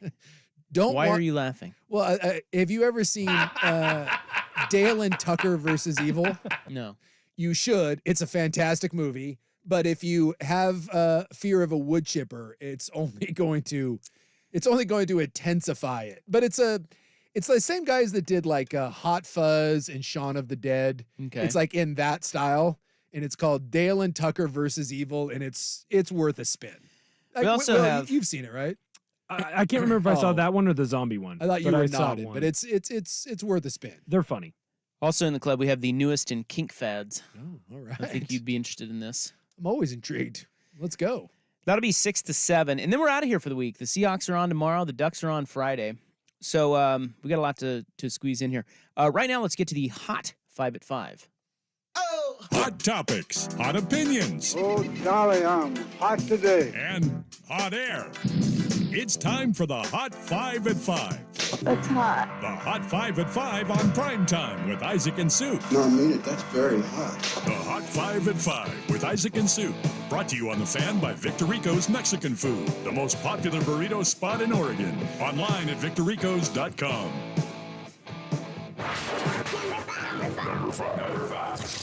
Number 5. I debated whether to put this in there, but since you're a Mets fan, I'm going to put it in Yeah, there. I could see you doing the shrug, like, really? I don't know, but let's just throw it in. The Mets get Luis Severino from the Yankees. Yeah, we're taking... This is a free agent signing. It wasn't a trade. Yeah. $13 million are paying that dude. 1 year. And he'll get hurt, but, He'll start maybe 5 games. Maybe, if you're lucky. And we're taking the Yankees bench coach. We're taking their broken down starter. $13 million. It's better than giving DeGrom the $100 million that he wanted, and then he broke down after 4 games. Let's take a look at Severino.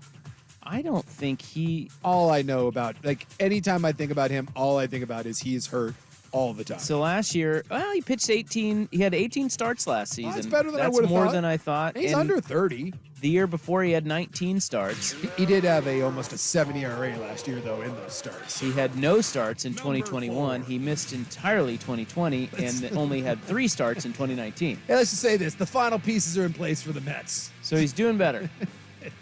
World Series, here we come. But at one time, he was pretty good. At one time. Seahawks Cowboys tomorrow. That's a game you can hear right here on The Fan. Running back Kenneth Walker of your Seattle Seahawks is doubtful. See, that spread's like 9.5. Yeah, it's pretty high. Yikes. The right guard, Phil Haynes, he is out. But it looks like Leonard Williams on the defensive side and then tight end Will Dissly should be able to go. I don't know. That's a lot of points. I may place a small little wager there on the Hawks. The Browns could start Joe Flacco.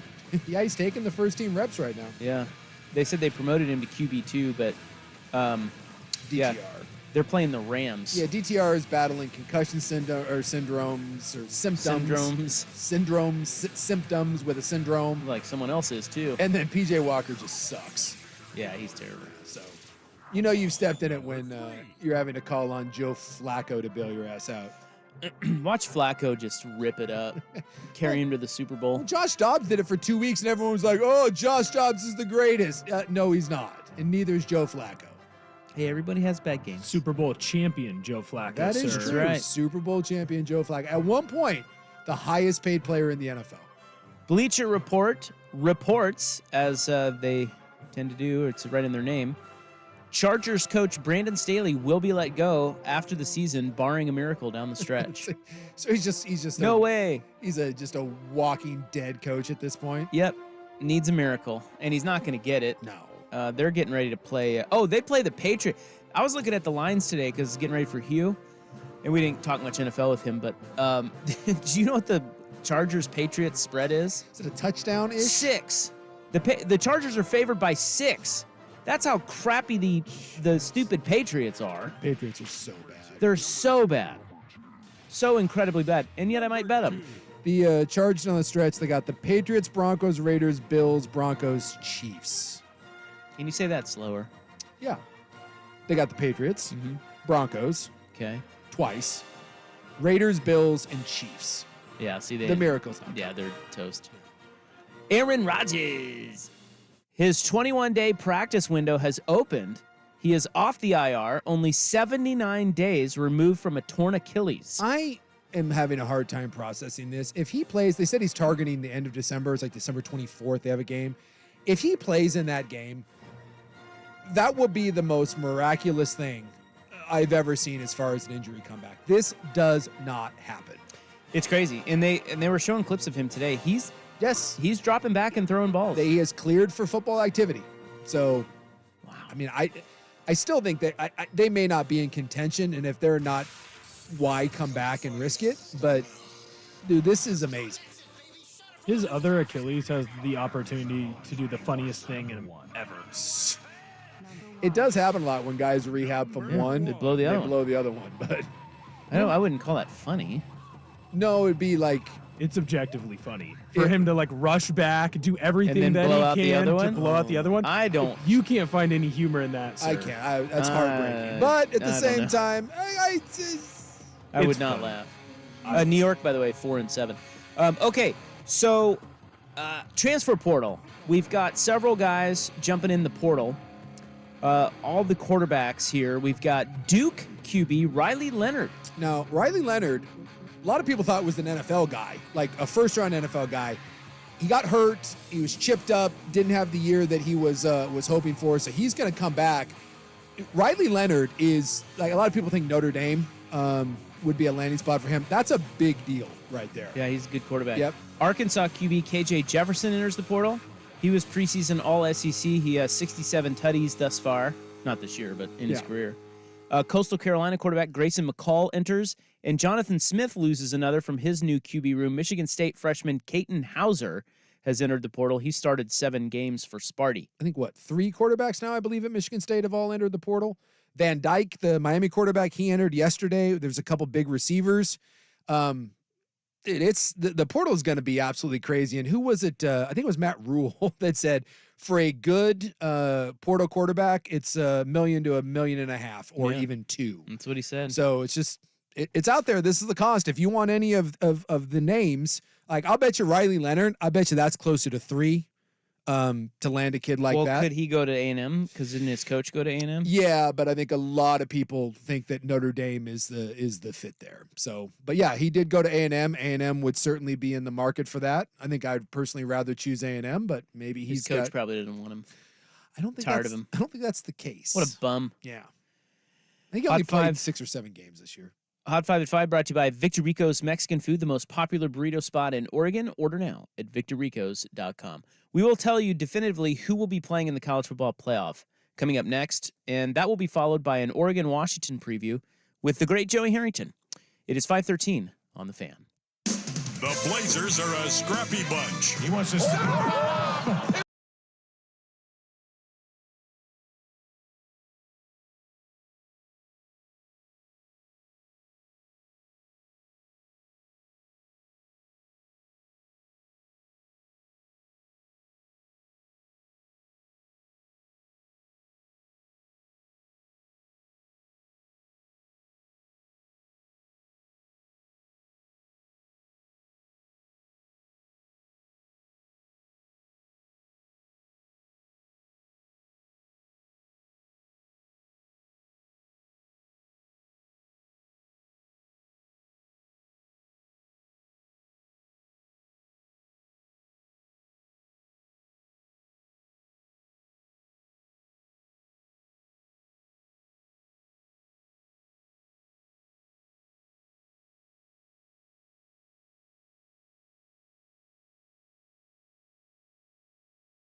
I was just looking at the odds to make the college football playoff, the updated odds. So it's down to the nitty gritty. Yeah, there's only 6 teams really. 7. Well, Ohio State isn't. Well, they're 8. Oh, they put them at 8? No, I'm saying there are 7, and Ohio State would be the 8th. Okay. You're leaving out, I don't know who you're leaving out, but you're missing one. So there are 7 that really have a realistic chance. Oregon, Washington. Yeah.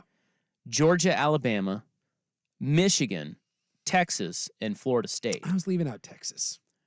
You forget about the Horns. I forget about the Horns sitting in there. It's just like they haven't looked very good. They have the loss to in Bedlam, but they got their quarterback back, and they do have right now probably the best win. Wait, Bedlam. Bedlam is. Oh no, Oklahoma, I'm sorry. Oklahoma The State. Red River, whatever. Yeah, they lost to Oklahoma. Yeah. Oklahoma State beat Oklahoma in Bedlam. Right. But you sit there like Texas and you kind of forget about them, and the Big 12 hasn't been that interesting this year. And even Texas fan doesn't really believe in Texas. They kind of think that they're a bit of a fraud. And so Texas and Florida State are both sitting there as an undefeated and a one-loss team, and everyone's just kind of poo-pooing them. Everyone's kind of shoving them aside. I mean, I've listened to people debate saying that if Florida State ekes by Louisville, Florida State shouldn't be allowed to be in there because they're not one of the best 4. They'll be undefeated. They'll be 13-0, and there's still going to be people that don't think they belong. Yeah, and I understand that because of the quarterback situation. Yeah. But that's insane. I mean, if Florida State wins, they're in, period, and should be. They're undefeated. Yes. So those 7. And then Ohio State is the 8th, but I was looking at these. They have a percentage odds. They're at 1.3%. I don't know in what world that they would have a scenario. And by the way, they have every reason to be pissed. I mean, when you look at their resume versus other people's, it's better than most. They have the best loss of anyone in the country. They have a single loss against the number 2 team in the country on the road by a sliver, just like Oregon. And yet Oregon gets a chance to redeem theirs because of the no division thing. Meanwhile, Ohio State loses that one game on kind of the last play on that interception there. And now Ohio State is basically just irrelevant. They're out of it. They have every reason to be upset. They're really good. Yeah. But it's just, I don't feel bad for them. That's the way the cookie crumbles. I don't either. It's like finally the Big Ten and the SEC may not get the nod. Yeah, to me, this is playing out. I mean, you can kind of see where this is going. You've got 7 teams for 4 spots, and it all falls in line if the favorites win. Yeah. So Georgia plays Alabama. Georgia wins, they're in. Mm-hmm. Or you could just say the winner of that game is in. The SEC champ will be in. Yep. Oregon plays Washington, the winner will be in.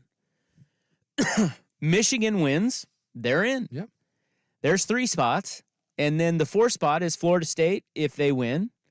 And if they don't, then it's Texas. Yeah. Outside of that, you need some weird stuff to happen. The committee wants nothing more, and it would be the easiest thing for the 4 12-0 teams just to win, and it takes care of itself. Exactly. This is the first year that I think you may get some real anger. Because in years past, this always solves itself. I remember the one year the Big 12 got jobbed. Remember when they didn't play a conference title game and TCU and Baylor both got let out. But no one really believed that those were great teams.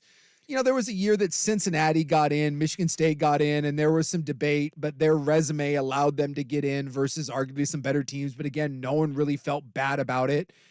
There's a chance this year that a really good team, a really good one-loss conference champ gets the Scroogey. Yeah. And that's going to be tough. I mean, think about this. Georgia, who's won whatever it is, like 30 straight games in a row, 29, 30 games, two-time defending national champs. There's a chance that if they lose to Alabama, they don't get in, and they're going to sit there and you're going to tell them that they're not one of the best 4 teams in the country, and other one-loss teams, maybe 2 other one-loss teams are better. It's going to be a hard pill for people to swallow, but yeah, but they're going to have to swallow it. It's just the way. I don't know if they are. It's just the way that Georgia carries a lot of weight.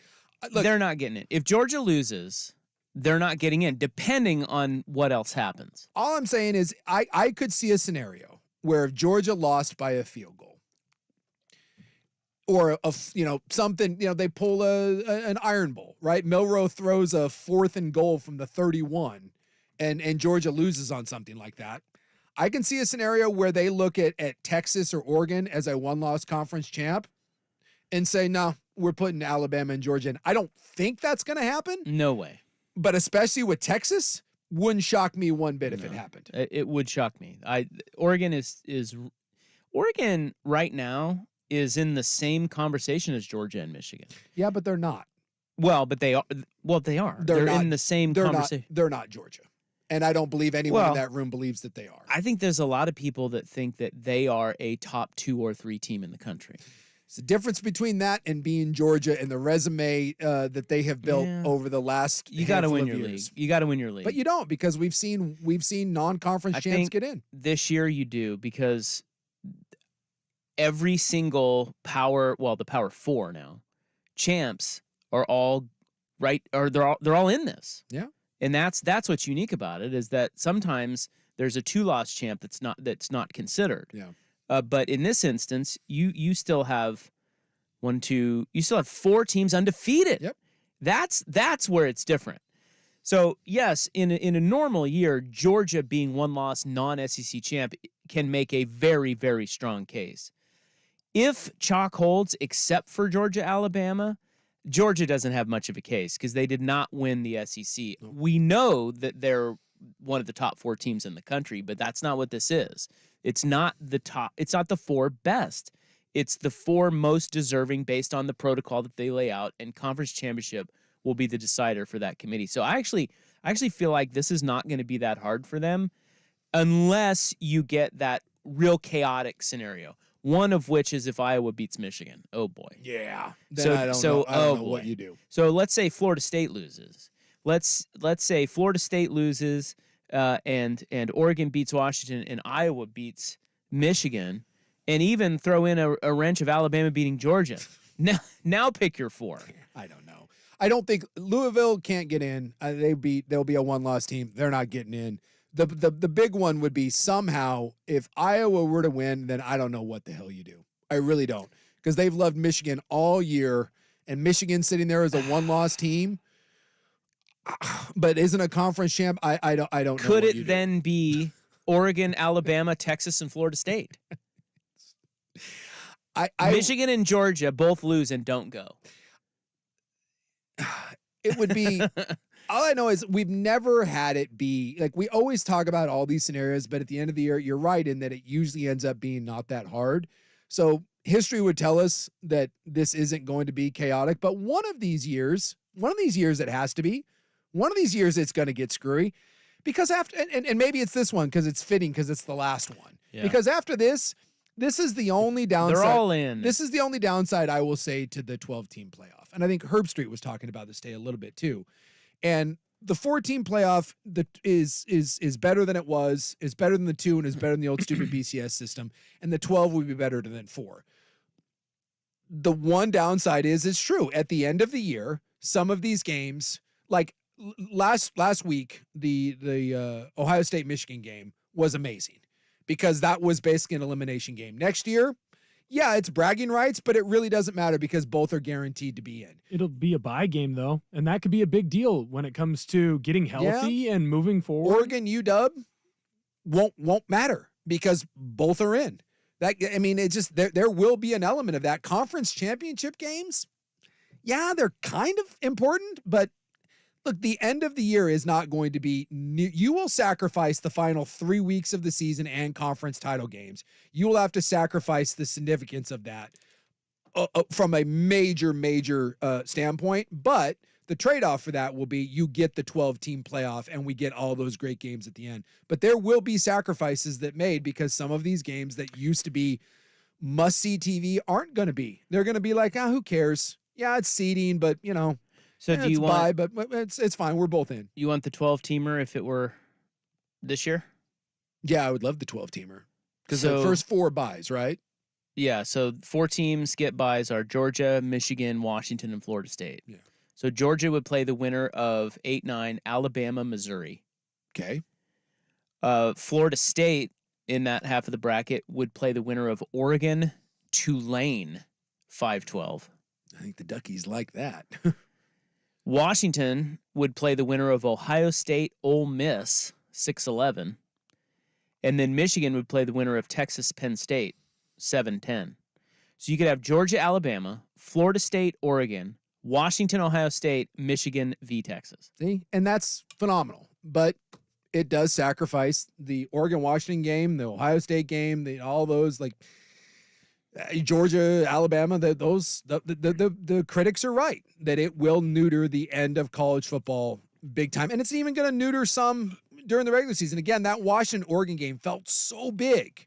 It was such a big deal, but there was always that they'll get them at the end, right? Just take care of business. That will be more common than ever when you play those games now. It'd be like the NFL.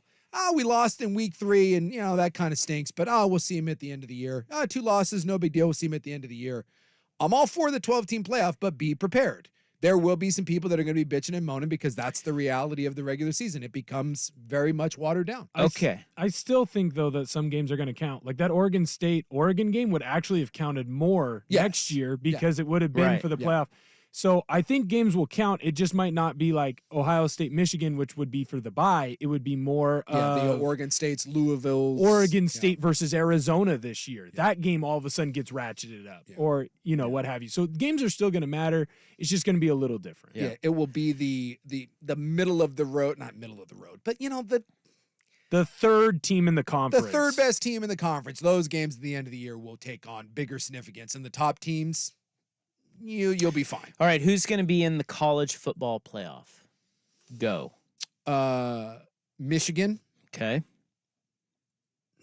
I'm still going to say Georgia. Until someone beats Georgia, it's Georgia. I think Alabama can beat them, but look, they haven't lost in 3 years. Georgia, Michigan, Oregon, Florida State. Okay. So chalk. I think chalk. Well, other than, I guess Oregon is the favorite. Yeah. I got a sneaky suspicion Florida State goes down. To Louisville? And then it would be Texas. Yeah. Texas gets in. Unless Bama beats Georgia. I've seen Louisville play a couple times this year, and look, it's not like I'm going to pretend that I've watched them 10 times. I've seen them play 2.5. I just have never really been impressed. I haven't even seen them play. And Florida State. All I'm going off of is Florida State does not have their quarterback. Yep. And the odds makers are telling us this is a tight football game. Yeah. 2.5. Yep. That tells me everything I need to know that this is, I don't know. Florida State, they deserve it if they win. No question. But, that's the closest line of any of these by a lot. And usually this weekend, you get teams pummeling their opponents because they're making statements for this tournament. Mm-hmm. So Florida State only being favored by 2.5 over Louisville, that's a neutral field. Yeah. Toss up. Well, and Rodemaker, so in the game against Florida, he was like 12 of 12 of 25. He didn't throw a touchdown. Florida sucks. Yeah. Florida sucks. So I think they ran the ball. They were conservative. I think we're getting a little ahead of ourselves with Florida State being okay without Jordan Travis because of that win. Yeah. Give him credit for that win, but dude, I don't know. So then it would be Texas. Yeah. Jumping in there. So you'd have Georgia, Texas, and then Michigan, Oregon would be the 2-3. I can't wait. I'm excited for I'm excited for these championship games, and more importantly, go Iowa, 23.5 and the under. We're all about punts. Let's go Hawkeyes. All right, coming up next, Joey Harrington will preview Oregon, Washington. That's when we get back, but first, Will with SportsCenter. This is Pac-12 Championship Week on Primetime with Isaac and Sue. Brought to you by Mods PDX. The future of building is here. Now, from the Spirit Mountain Casino Sports Desk, a SportsCenter update on 1080 The Fan. First on The Fan, Duke starting quarterback Riley Leonard has entered the NCAA transfer portal. Duke head coach Mike Elko left the program for Texas A&M.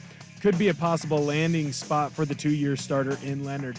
Over in the NBA, the New Orleans Pelicans announced that guard C.J. McCollum will return to the lineup tonight after missing more than 3 weeks with a collapsed lung. The Pelicans are going to take on the 76ers tip-off at 5. Jeff Passan reports that Luis Cervino and the New York Mets have agreed to a 1-year, $13 million contract to join their pitching staff. Cervino spent the last 8 years in New York with the Yankees. More sports scores and stories in 30 minutes. I'm Will Ortner from the Spirit Mountain Casino Sports Desk. Watch and wager on pro and college football from across the country at Spirit Mountain Casino. Learn more at spiritmountaincasino.com. Every day, get the NFL headlines delivered straight to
playoff. You can make a strong case this is the biggest game in Pac-12 history, and it's the last. I'm calling bull on that, and I'm going straight to Aaron Rodgers against USC. I'll look it up. Aaron Rodgers, number 2 in the country at Cal with Jeff Tedford, and they lost. Remember that game against USC? Yeah, I remember that. They lost right at the end. I swear, Aaron Cal was number 2. SC had to be in the top 10. No, not top 10. I said top 5. I saw it today on Twitter. I forget who it was, but it was a national writer that had it. So I mean, maybe he didn't. Has to be right. I will. I got my phone here. Are always right. Yeah. That's what I've learned through the years. Is all journalists are right correct at all times. At all times. Okay, I'm backing off of my stance if it's top 5. I don't know where SC was specifically. Still. I'm guessing. Still, man, that's incredible. Yeah, it's a big. Yeah. That puts it in perspective. What do you think is going on with Michael Penix, Joey? Oh boy.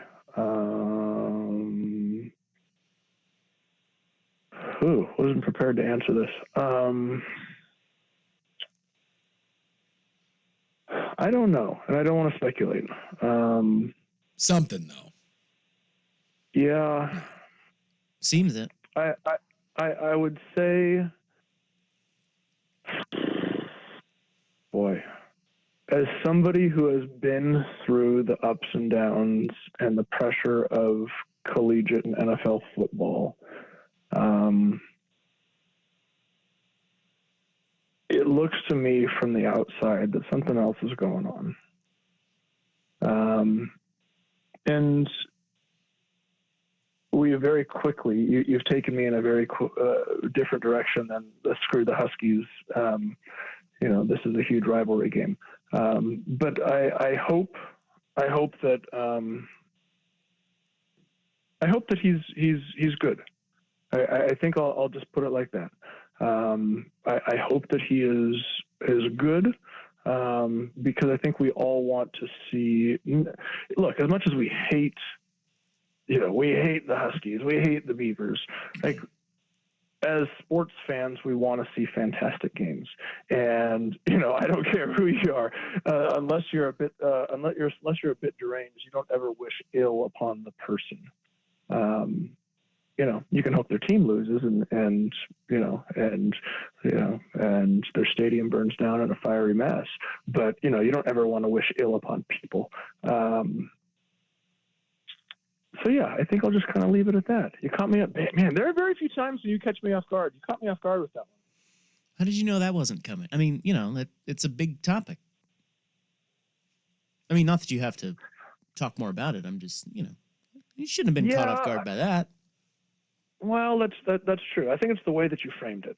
I think that I think it's fair to say that Michael Penix, over the first half of this season, was one of the top 3, and arguably better than Bo, for the first 6 games of this season. From that point when Oregon lost to Washington, while Michael Penix has been a fantastic quarterback, he's come back to earth a little bit. And there have been moments where I've watched him that have made me wonder what else is going on. Yeah. Same here. All right. Well, who would you? Okay, let's take peak Penix, peak Nix. You have to win one game. Which guy do you choose?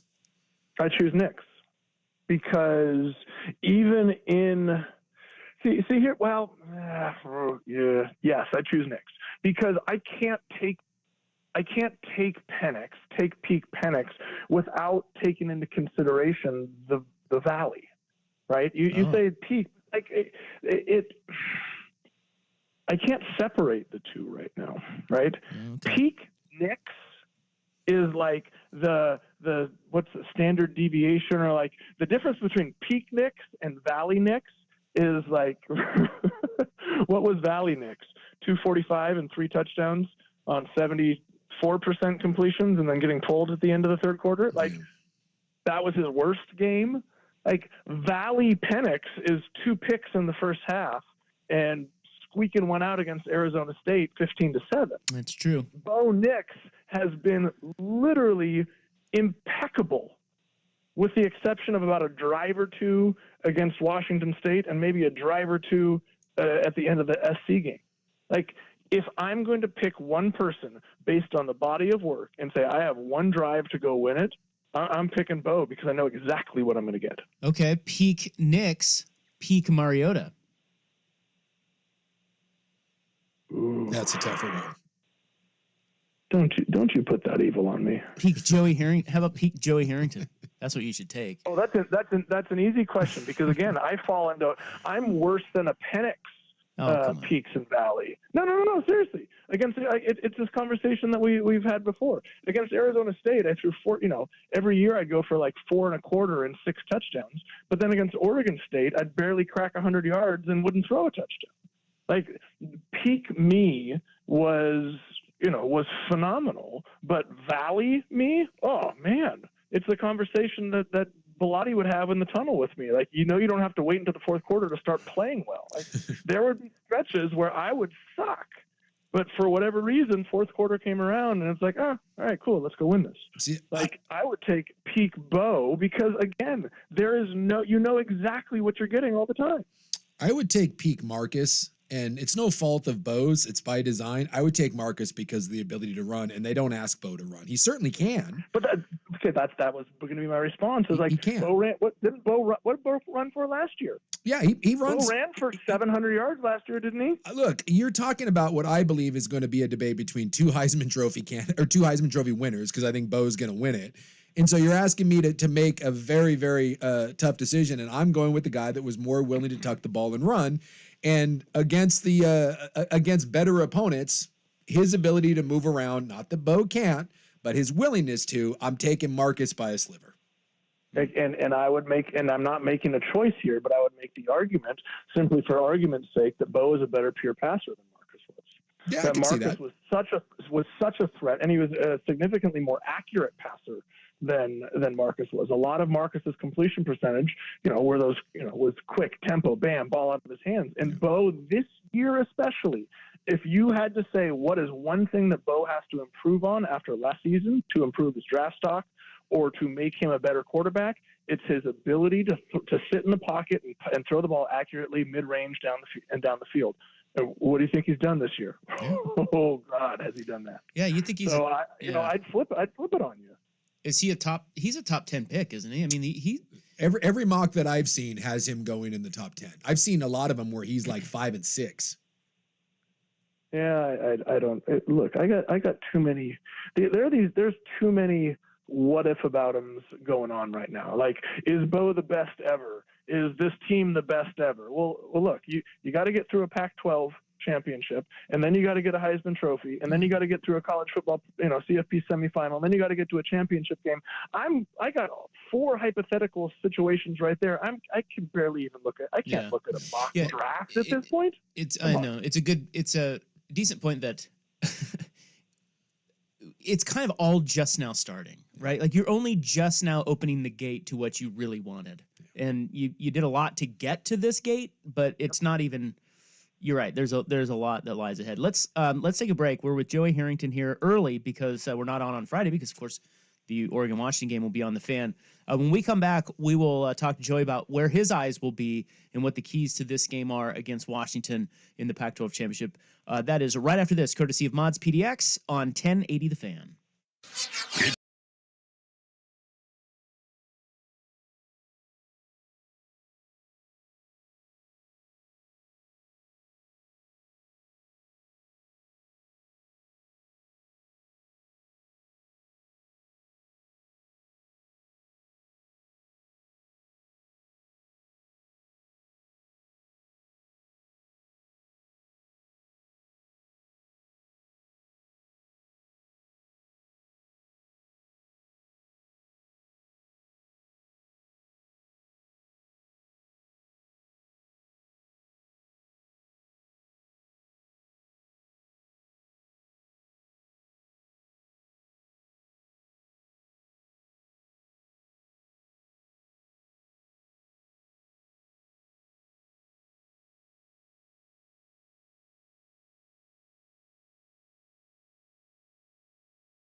matchups have been shockingly close.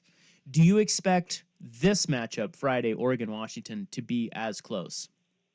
No, I don't. And in the same breath that I said last week against Oregon State was going to be a 3-touchdown win, I think this is a 38-21 type of game. I do. I don't know. That may be somewhat controversial, but I don't know. The way Oregon is playing, look, this comes down to one, not even one side of the ball, one section of the team for me. Oregon is going to run the football. Oregon is going to throw the football. If you try and shut down the run, then Bo goes loose. If you try and shut down Bo, then you just jam it up their gut like they did last game with Bucky and Jordan James. Defensively, they're going to get to Penix. This front seven is fantastic. They've showed it all year. They've showed that it's not just one player. It's Dorless, it's Birch, it's Uyunglele, it's the linebacker. Like this is arguably. And I had this conversation again with someone the other day. Like they were talking about the 2019 defense, I think it was, and the defense with Haloti. This is as good a defense as I can remember in my lifetime for Oregon. Like I saw that they were, what was it, 1960 something. This is the lowest scoring average since then. Like this defense has been phenomenal. This is going to come down, in my mind, to the secondary. You can't give up 320 and 4 touchdowns. You can't give up back shoulder balls to Odunze. You can't allow the other receivers to make plays. Like, and it doesn't have to be a complete lockdown, but it's got to be a pick or two. It's got to be it's got to be a deflection on third down. It's got to be making a big play at a big time to create some momentum. Because if Penix and Odunze can get rolling, then this is another 35-35 game. If the secondary can make a couple plays, and like I said, it doesn't have to. You don't got to hold them to 175 and 2 picks. You just gotta. You can't let them throw 4 touchdowns. You got to make a play or two. And when they do that, you put the ball back in the most consistent quarterback's hands in the country. And just like he did against Arizona State, literally every single time he touched the football against Arizona State, he scored a touchdown. Like this offense has been so prolific in scoring points when they have the ball. If you can stop Penix through the air once or twice, I think that's the difference in the game. Yeah, we were talking earlier, and I said really the only matchup that I can look at and say that favors Washington, and I think it's a dicey one at that because I've been saying for a month and a half something's wrong with Penix, is the receivers versus DBs. UW's receivers, especially McMillan's healthy against Oregon's DBs, that's a mismatch. Washington has a big advantage. But if Penix can't get him the ball, it's not so much of a mismatch. But there's not another position, including the O-line, who I really like Washington's O-line. It's excellent. There's a couple NFL guys in there. But I don't think there's another group on the field that I would take UW's over Oregon's. But at the same time, I've said that the last 2 years and UW's beat them. So, but from an X's and O's standpoint, there's not a lot. The thing, Suk. Here's the thing. The reason they beat him last time is because Penix went for 325 and 4 touchdowns. Yeah, and if he can't do it, then I'm with you. Then they don't win. Yeah, I mean that's the question. Oregon's front seven versus Washington's offensive line. Who do you take? Yeah, it's Oregon. Like I said, Oregon wins every matchup. Right, Oregon's offensive line versus Washington's front seven. You take Oregon. Yeah. Oregon's skill position players versus Washington's secondary. Like literally at every single position group, you take Oregon, except for potentially that group of wide receivers from Washington.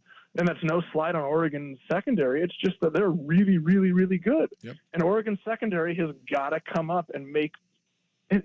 It's not. You don't got to lock them down for 60 minutes. Just make 3 or 4 big plays, and that's going to flip the game. Jonathan Smith left. Did you see that? Yeah. Does that make you sad? Yeah. Remember that time? Yeah. Well, Trent Bray came out today and he said Smith leaving didn't sit right with him in how he left. He energized. It's been a weird 72 hours for Beaver fan. It went from worst day in program history, everything's dead, and then Martinez said he was coming back, and Trent Bray got hired, and all of a sudden Beaver fan is right back to we're going to be in the college football playoff next year. It's been But are they going to be in the college football playoff as the 12 seed? No, they're not. Like, as the highest ranking group of 5. Like that's the point. Is no, they're not. But I'm just saying that it's funny how quickly a fan base can go from highs to lows, and really nothing much changed. Martinez staying and Bray being hired, is that enough to tilt anyone's fortunes? And we don't know what Trent Bray is going to do. I'm just saying that sometimes you make a hire and it stabilizes a fan base. And I'm telling you, this has stabilized the fan base, whether it's fool's gold or not. Stabilize all you want with the fan base, but it doesn't change the situation that Oregon State and Washington State sit in. They have no conference. They have no money. They have nobody to play next year. And they're likely, very likely, gonna be competing against the Colorado States and the UNLVs and the San Diego States and Air Force, and and they're gonna be in that group of 5 conversation. And I think for me, the fact that Jonathan Smith left, I don't blame him. Right? I get it. In the same way that I wanted Oregon to stay in the Pac-12, but I don't blame them for going to the Big Ten, because that's the reality of college football. And if you don't adapt, you die, right? Jonathan Smith made the smart choice. It may not have been the emotional choice, or it may not have been the choice that people wanted, or maybe, and honestly, I would venture to say it wasn't the choice that he wanted to make. In the same way that we didn't want the Pac-12 to break up, but sometimes you have to make a choice. You see the writing on the wall, and you got to choose between 2 bad things. Do I stay relevant in college football and try and fulfill my dream of coaching a team to a national championship? Or do I stick with a program that's been at my alma mater, that has been loyal to me, and do I stay loyal to them even though the future looks like they're going to be relegated into irrelevance?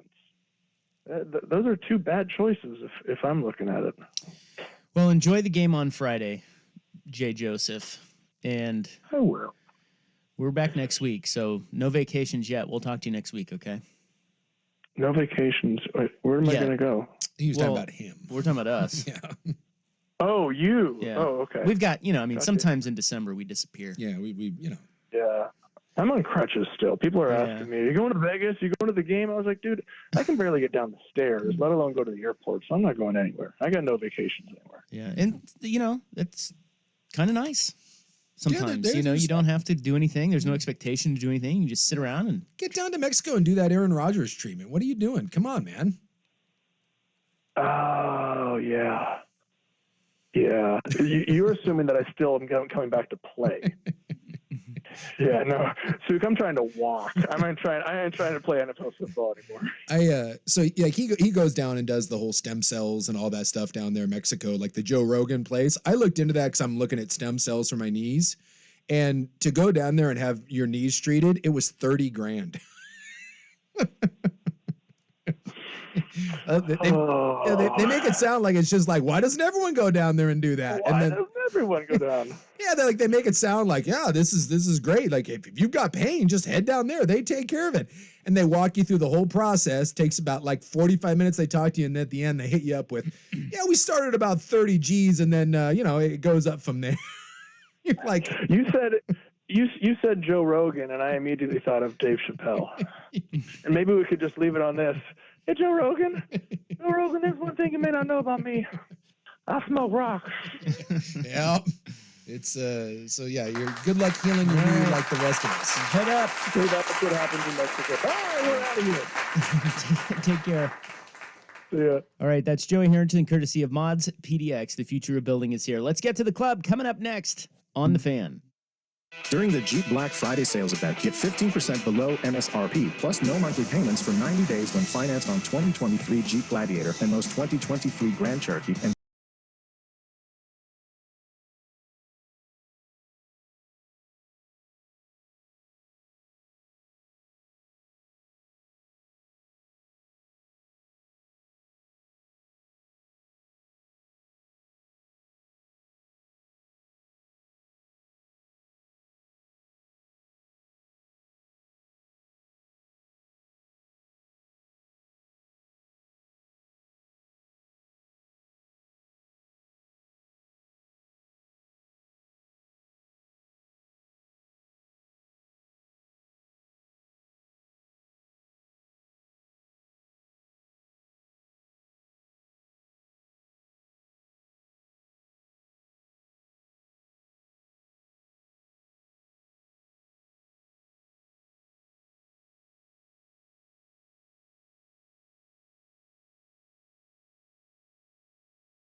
Cal was 7. Ah.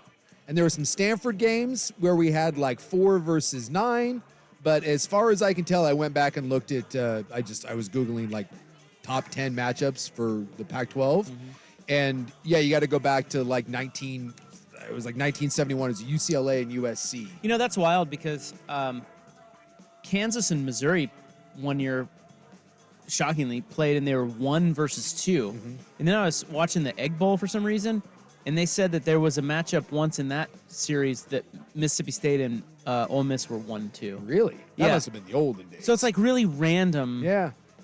Even series like that. Well, I think it was 2013 the last time we had 2 top 5 teams in the Pac-12 period, like at any point, let Really? alone playing each other. So, damn, when you look, top 5 is kind of rarefied air, and you're going to need 2 of those teams in a conference that hasn't been great to be in the top 5. Yeah, but that's what I'm saying and about then like play each other. Even Kansas, Missouri, even Mississippi State, Yeah. Ole Miss, it's happened. Yeah.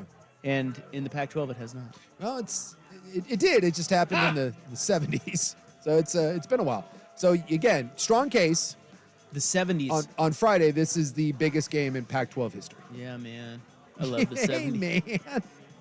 I was watching. I saw 2 years of the 70s. Don't remember any of it, but I saw it. Yeah, 1977 you were born? 78 and 79 I saw, but God knows I don't remember any of it because, well, I was 2. I don't know how even old, like, I've read some stuff where they say, like it can have an impact on you, like, subconsciously, but you don't, your first memories are usually when you're somewhere in the 4 to 5 range. Yeah, you're more of a Def Leppard boy.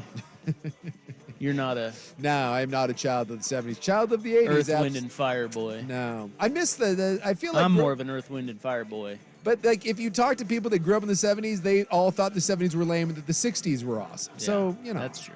No matter what generation you are, you think there was a different one that was better. Will, do you, like, miss growing, like, man, if I could have grown up in the 90s, it would have been awesome. I would have been a lot cooler. I would have been better at football. What year were you born? 97. So I kind of grew up in the 90s. Why would you have been better at football? Well, because people were smaller back then. In the 90s? Yep. What? They were like an inch or 2 shorter. 6'6" is a big dude in the 90s. Did you see the... Every tackle that I ever played with was 6'6". Exactly. My point. All the tackles I played with were 6'8". Checkmate. There was a professor on Twitter that posted an email he got from a student. Mm-hmm. I don't remember what school. And he said that all the email said was, "Hey, Professor Johnson," or whatever. Yeah. Just wanted to check in about this paper we're writing. I found this really cool article, really good stuff from 1994. And I just I wasn't really sure if we could source something that far back. Would you accept that? I was like, oh my God. It's 30 years old? 1994. I will say that there are, like... Will. I think Will thinks that. Yeah. It's older than me. Yeah. Well, yeah, but You're I not mean... that old, dumbass. 30 years is a long time, dude. Stuff changes. Yeah, but when you source a paper, like, I mean... Well, what if it's on technology? That's a long time. Well... My God. It's like dealing with you. Don't take the bait. I'm not. This is the Will bait. You got to be careful. Don't know what you're talking about. He's a teacher, by the way. I know. Yeah. Educator, sir. He's like a PE teacher, though, so don't worry about it. I did teach health yesterday. Oh, that's what it was. Yeah, this guy, the texter, he's right. I kind of butchered it. The exact words from the kid were, would you mind me sourcing something from the 1900s? It was from 1994. God. Well, kids are I will obnoxious. say, and I don't know if it was always this way, like kids, every kid thinks that it begins and ends with their generation, obviously, because you can't see past, yourself. But I do think that kids today, with all the advancements in technology, I do think that they believe that everyone before them was living in the Stone Age. Yeah. 100%. Yeah, and it like, that's the thing, is if you've been around, 1994 is nothing. Like now, if you said, Like, how far back would that kid have to go before the professor's like, well, this is a good question? If you got something into the 1800s? Yeah, you're not citing something from 1891 and being like it's relevant. He said 1994. I will say that it is interesting because, from 96 when I graduated and then you go to college, there is a lot related, that's not on the internet, stats-wise and records. Some of that stuff just isn't out there, really. There is definitely we lived through that weird line where late 90s, everything now is easy to find. You can go back and there's a detailed record of games and scores and awards and all that. But you go back before that and it can be a little funky looking through stuff. You're like, I don't know. People, it was right around that time where the internet really hit and then everything kind of changed forever. I mean, that was... I will give the stupid youth of America, I will give them that. There was a radical shift. And then the same thing with the smartphone, because the iPhones, BlackBerries, that became big, 2005-ish, 2010? It's not that long ago. Will was 8. Smartphones, I think kids think smartphones have been around way longer than they have. The smartphone explosion isn't that old. Yeah, I remember a life without them. Yes, absolutely. I don't. And I'm not that old. That's a lot. I guess my first phone was a Razr, Motorola Razr. Yeah. My second phone had the PlayStation in it, but we're not going to talk about that. Yeah, they said, about 2010 is when smartphones really became, that was the norm. 6th grade. Yeah, so not many people now carry around, if anyone carries around a flip phone or anything like that, everything's a smartphone. And so you think about it, I mean, you're dealing with less than 15 years, and that's another radical shift where, I mean, you think about what a smartphone is. The smartphone opens the door here at work. My whole house is run off my smartphone, obviously. Your banking is run off your smartphone, all your communication. I mean, and it really doesn't matter what set of life you're in. I mean, obviously, do you see homeless people walking around with cell phones? It's a very, very radical shift. That was I've talked about it before, but it was on the Learning Channel or the History Channel. They did the 100 most important inventions of human history, and the smartphone was indeed number one. And it's just, and they said that even with smartphones, you can go to places, third world countries, war-torn countries. You can go to Liberia. You can go to the Congo, the Sudan, all that, and smartphones. You will see them. They are on every stretch of the globe, minus, tribes and, the Amazon. I've taught 2nd graders with Apple Watches. Yeah. Wait, what do you mean? They all sit there with their Apple Watches? Not all of them, but some of them have Apple Watches on their phone or on their wrists or whatever, and some of it is connected to their phone, some of it is connected to mom and dad's phone, but that's their way of contacting mom and dad, because mom and dad have to be in contact with a second graders have phones. This person says, Vancouver Ford text line, my 6-year-old granddaughter has a wrist phone watch and she can use it more effectively than I can. And you go anywhere now where there's kids, and dude, every kid either has a smartphone or a tablet attached to them. And look, I'm not judging anyone, because we all did. You throw in a Barney DVD or a VHS, or however old you are, and you put your kid down in front of the TV. But it's a little weird watching little kids, 4 or 5, 6 years old, and they sit in a car seat or they sit down somewhere and they just take out that tablet and they will not look up from that thing for hours. And that kid knows how to use it. That kid is all over the map with that thing. I don't know if that's good or bad for society. That's for someone else to judge, but it's just different. It is there ain't no going back. Pandora doesn't go back in the box, it only comes out, and that is out. I've got wood chipper news. Have you ever used a wood chipper? They're kind of fun. Not industrial side. Yeah. I mean, if you it's fun for about 10 minutes, then you realize it's stupid. But the first couple times that you throw something in the wood chipper, it's pretty fun. Well, I think it would be very satisfying to see my pile of debris dwindle. Yes.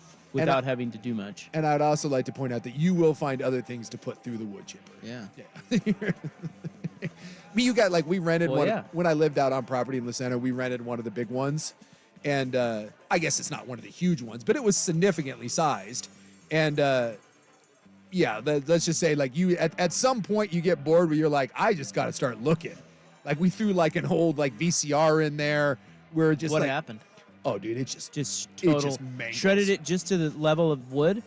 Yeah, I mean, it just rips it apart. Like, and the small ones maybe not, but if you get a big one that is meant to handle the big logs, I didn't find anything that we had. And like, I guess I wasn't putting like a car engine in there, because they do have those at like wrecking yards that can handle anything. But it took electronics. I put some fruit in there. I mean, I was just looking for stuff, and it took it all and didn't even blink. Fruit? Yeah. What do you think? Fruit's gonna stop it up? No, but I threw a watermelon in there, and like, because that's the old like Fargo thing. Like, what would happen if you threw a foot in?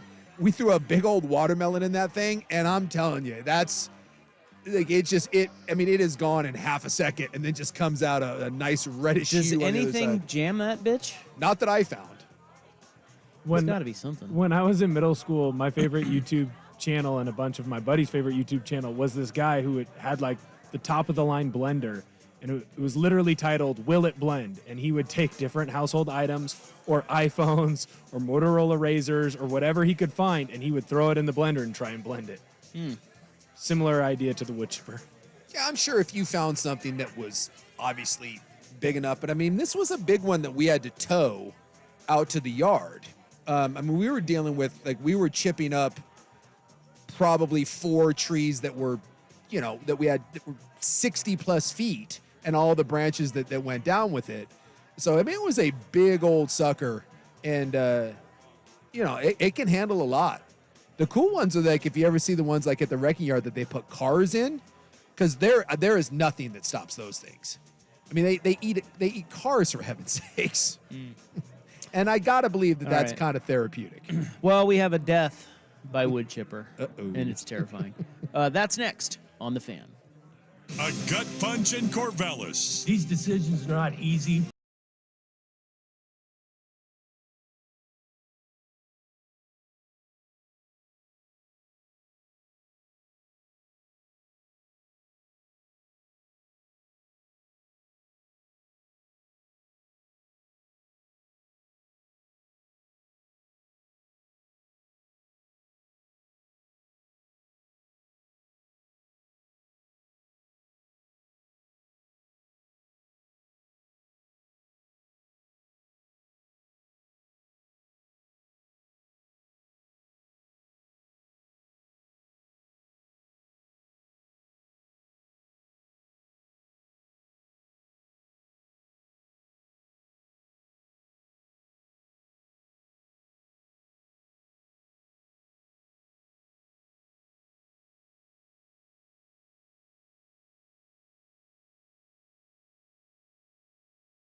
So we're talking about wood chippers. There was a man killed in Virginia today after being pulled head first into a wood chipper. Look, I know this is a controversial statement, but if you are going to go into the wood chipper, you want to go head first. I'll take head first every time. I don't think that's controversial at all. Because at least then... Is there any way you survive if you go in feet first? Yeah, because if it's not an industrial one, and maybe even the big industrial ones, there's a good chance you're going to clog it up. Toe jam, if you will. Yeah, wood chippers don't go through, anything. I mean, they do clog, and the small ones will clog with just branches and leaves. So, again, we need to talk about the size of the wood chipper here. But That's true. I think I'm picturing Fargo. If it's a Fargo one, yeah, you're going to lose some feet, and you might bleed out. Some feet. Well, not all feet. Some feet. Just one. Look, if there's someone there, then yeah, I think you're going to survive if you don't bleed out, but you're in some serious trouble. So then you would want to go in foot? You'd want to go foot first. But if you're not going to get out of it. If you're saying you're going to die. If you're going to die, you got to go head You first. got to go. You got to go. Yeah. Now, if you were going to die, would you want to go wood chipper or Snake Island? You're going to die. We are sentencing you to death. Can I jump in the water on Snake Island? Well, you're gonna die. Are you saying you're gonna drown? I'm gonna drown. No. I'd rather drown. I'd rather take my chances in the water and just drown. I don't want to die by snake, man. You don't want to die by a wood chipper either. I think go out like Ragnar. Yeah, that is true. But I don't think I'm no Ragnar Lothbrok. I don't like that. I think I might take the wood chipper, to be honest with you. The wood chipper is going to be quick. Like, head first into a wood chipper, I think give me a big enough wood chipper where I'm not going to clog it up. I think that's going to go quick. It's going to hurt, but it's going to be quick. It's going to hurt. Well, I mean, you think? It's going to hurt for about 5 seconds until I'm done, until it gets to the white meat. But have you seen what snake venom does to blood? Yeah. Like, unfortunately, I think you're right. I think it's the only way to go. Again, there's a clip out there of someone, and he's milking like a cobra or something, and he's got a vial of in the container is human blood, and he introduces the venom into it, and the blood just turns into like a sponge. It just expands, and so you're talking about like veins popping, you're talking about swelling, vomiting, and that can take minutes or hours. I know. I think you got to go wood chipper. I think you got to go wood chipper. I never thought I'd say that. Yeah. Well, they said this one, these were just some bros doing cleaning up trees. And someone just fell. They don't know. They said the rest of the crew... That seems made up. Does not know what happened. I think I know what happened. I think the rest of the crew got tired of Will's BS, and they shoved him into the wood chipper. They were trimming a tree. Could be anybody. I don't know. There's lots of Wills. And it was like, did we know the name of the guy? Was the guy Will? Seems like a reasonable name for someone to get thrown into a wood chipper. Like, but think about that. If you're if you're on a crew and you want to eliminate someone, isn't that a great way? Like, hey, let's all get together. Let's we got the same story. Prove that he didn't fall into the wood chipper. That's what happens in Dale and Tucker versus Evil. Guy jumps into the wood chipper, and then they have to tell the cops, it's wood chipper. It happens. By the way, I didn't think that actually happened. It did. I know. It's terrifying. It's just I don't know. That's a fear I have, that wood chipper. The wood chipper? Yeah, dude. Bad. Then you don't want to get around one because because you're going to have that. Oh, I think about it all the time. Every time I see a wood chipper, that's all I think about. Like, whoops. But they said it's a wet, rainy day. You're shoving a log in there, and then whoa. So I wouldn't think about dying, but I'd think about because I've used one before. I never thought about dying, but I was very conscious about no handsies. Like that was the Well, yeah. Yeah. If anyone's smart, you use a bigger or use a smaller log to shove the one that you're grinding in there. You don't go sticking it on your hand and then pushing it in there. It's how like a sleeve gets caught or something, and then away you go. Yeah, and that's probably something. It's probably something like that. Yeah, stupid. Someone probably was either dinking around or not paying attention. A piece of clothing got caught, and away you go. I played golf with a guy at Fairway Village once, and he had How many fingers? Well, he had lobster claws. That's all I could think about is he had claws. And he was wearing golf gloves.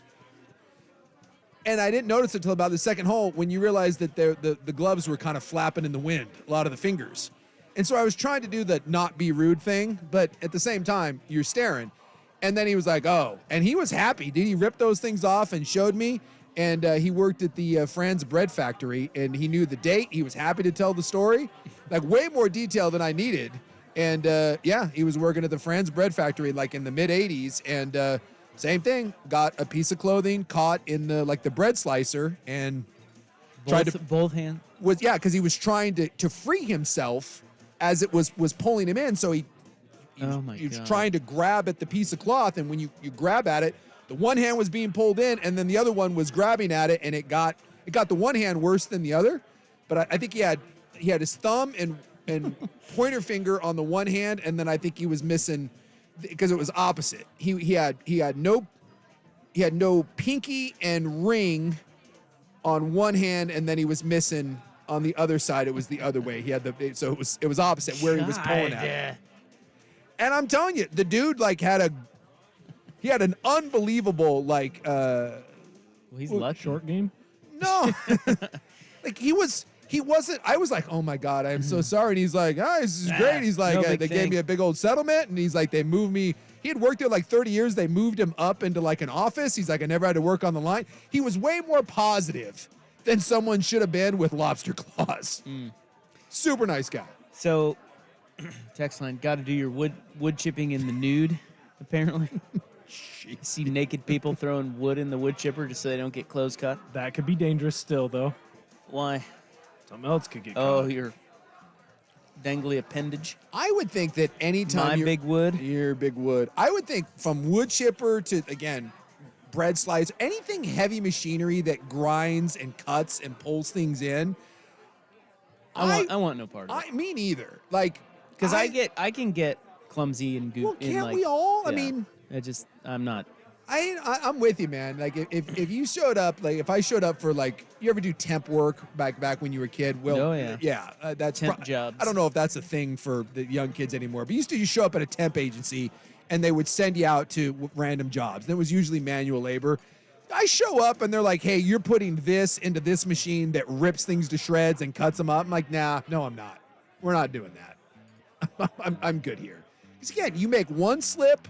Sleeve gets caught, whatever, and then next thing you know, you've got a golf glove on with 3 fingers attached to nothing. What would that? So I was trying to find a list of things you shouldn't put in a wood chipper.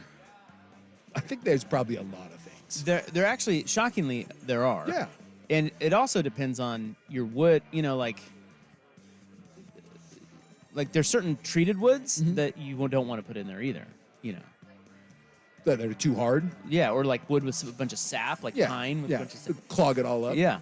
And I think wet wood and stuff exactly. There's stuff that can clog it up. What if I threw a bunch of golf balls in there?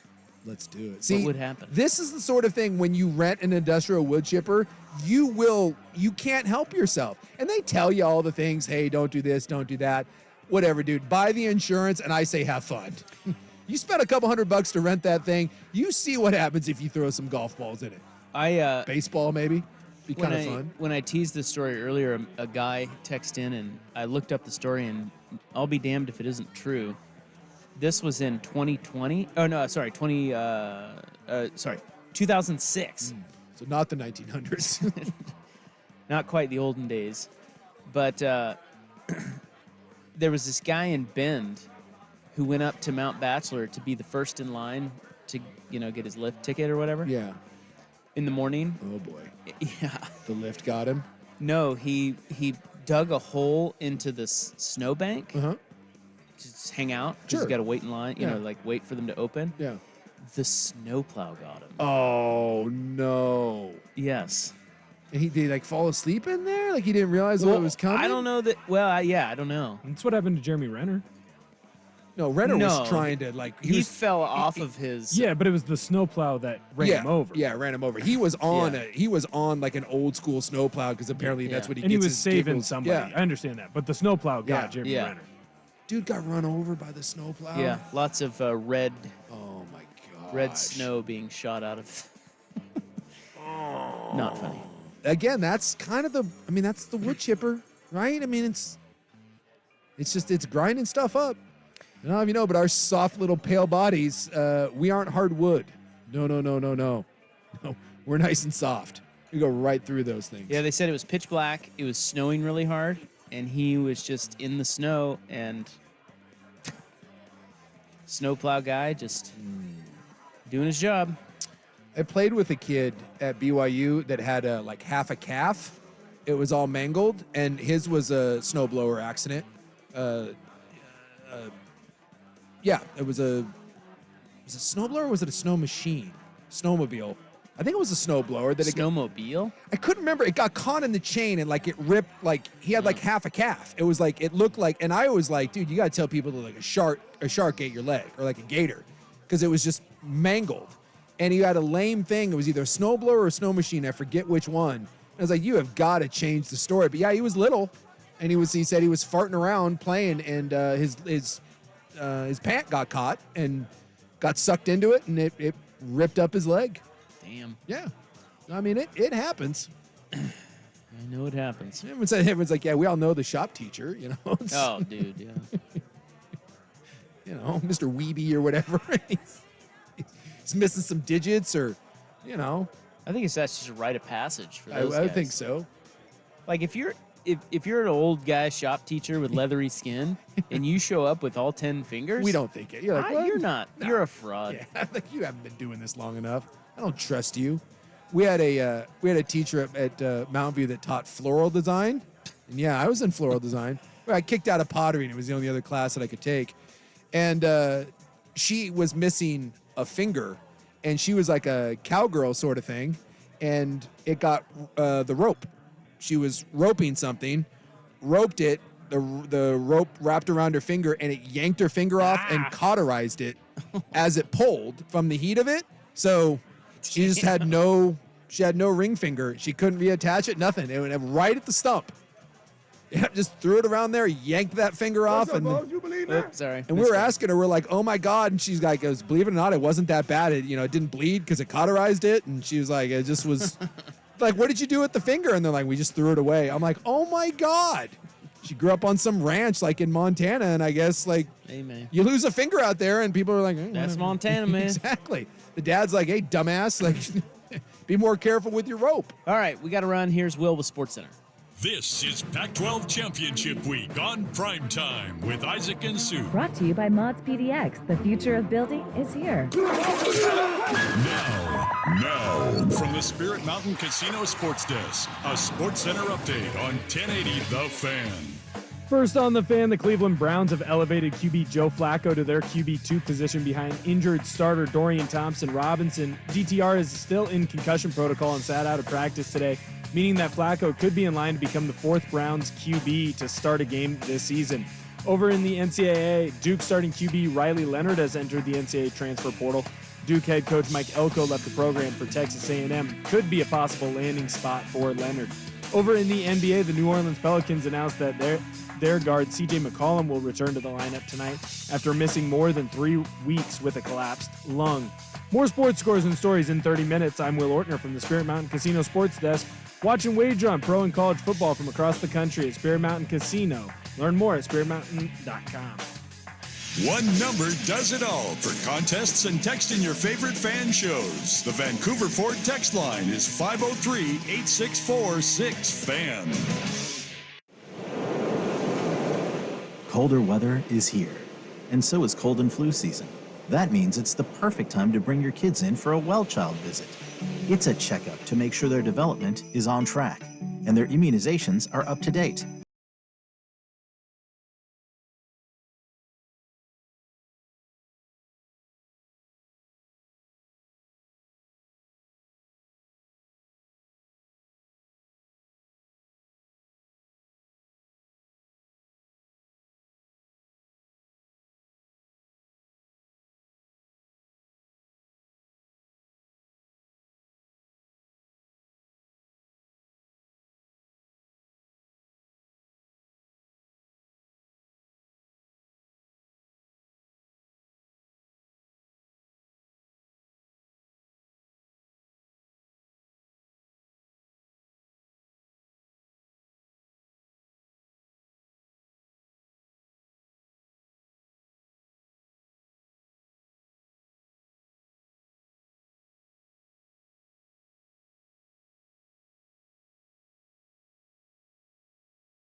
wreck golf, tennis, and batting cage balls into a wood chipper. He said the tennis and cage balls shredded. Golf balls haven't landed yet. Probably 1,000 feet or more across the city sports park. Shot the other way. That's fantastic. Hey, see, there's just no way you can be operating heavy machinery and not be like, it's the little boy in all of us. There was a YouTube or Instagram, I forget which one, and I haven't seen it in a long time, but it was a hydraulic press, and they would just put things in the hydraulic press. And that's all it was. And I couldn't stop watching. Like I'd be scrolling, I'm like, oh my God, look at this. And like it was a massive hydraulic press. There was nothing that it wouldn't crush.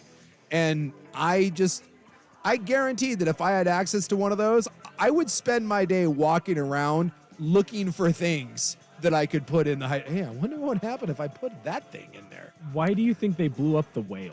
Yes. You know what I mean? Yeah. Like that was a couple bros who were like, this would be a great idea. We'll blow up the whale and nothing bad will happen. I would 100% be like, because that was like what, late 70s, early 80s. If I was on that city board and someone came, I'd be like, yes. I wouldn't listen to any negative. I'm like, I don't care. Let's do it. Let's see what happens. In fact, we're watching the show on Apple right now called Monarch Legacy of the Monsters. It's like a Godzilla. Exploding Whale, by the way, 1970. 1970, earlier than I thought. And so it's a Godzilla like TV series with Kurt Russell, and it's actually pretty good.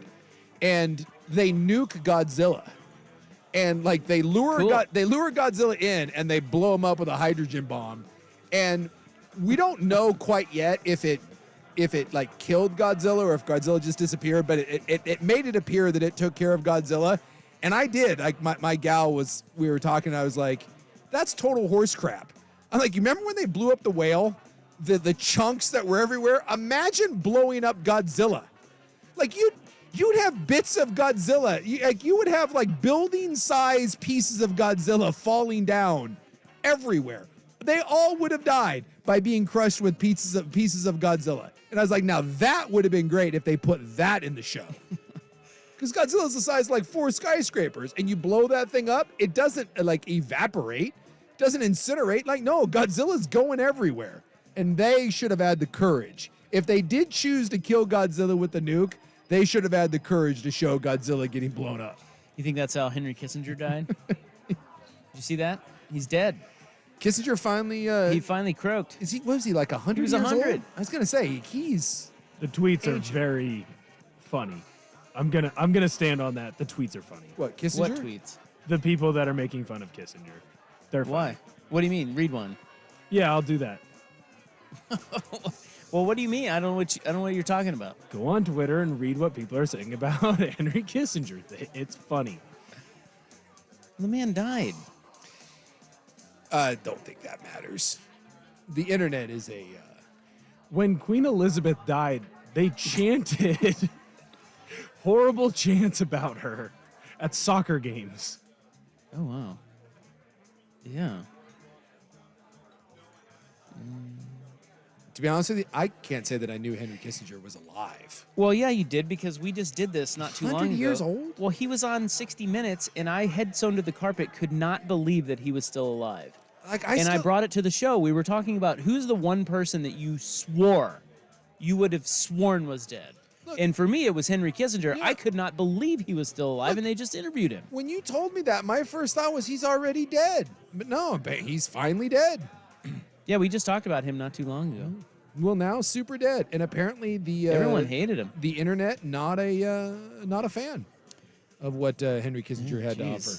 You think that's funny? It's like they're just burying the poor guy. Well, of course he is buried. He is buried, but we don't know. Or if he will wants to be buried. Might be cremated. Well, anyway, that'll be like when death by wood chipper. When Dick Cheney dies, it'll be the same. Yeah, that's true. You know, he'll get that same. Yeah, he'll get the same treatment. When you are polarizing as a political figure to the point where, you know, those people are. I mean, you get the whole Vietnam thing. Like, come on, people are gonna take shots. It'll be that way when Trump and Biden die. It'll be the same thing.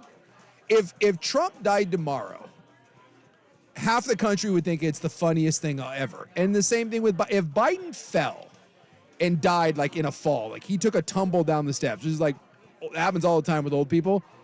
That would be tragic to watch an old man trip and die, and yet, again, a good portion of the country would find it hilarious, and we would make memes about it, and he'd be internet trolled. And you're like, dude, he just died, and he's the president. Well, People would be like, It's literally a Shane Gillis bit.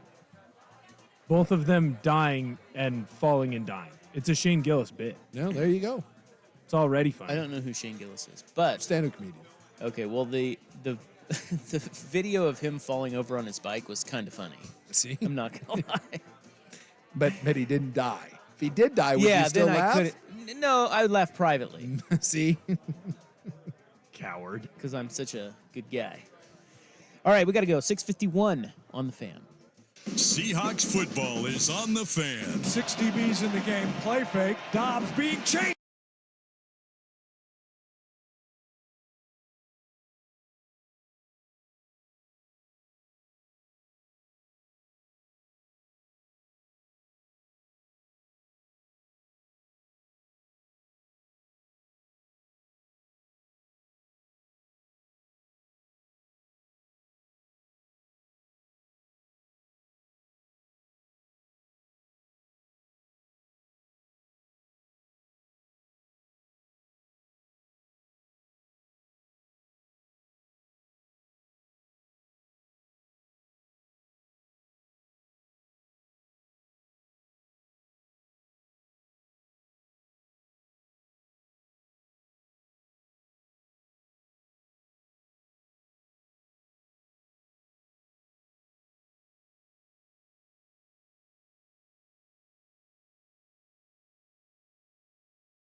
Up on Twitter though, when I clicked on the Kissinger is dead, was a clip of Bernie Sanders saying, "I'm proud to say that Henry Kissinger is not my friend." See, funny.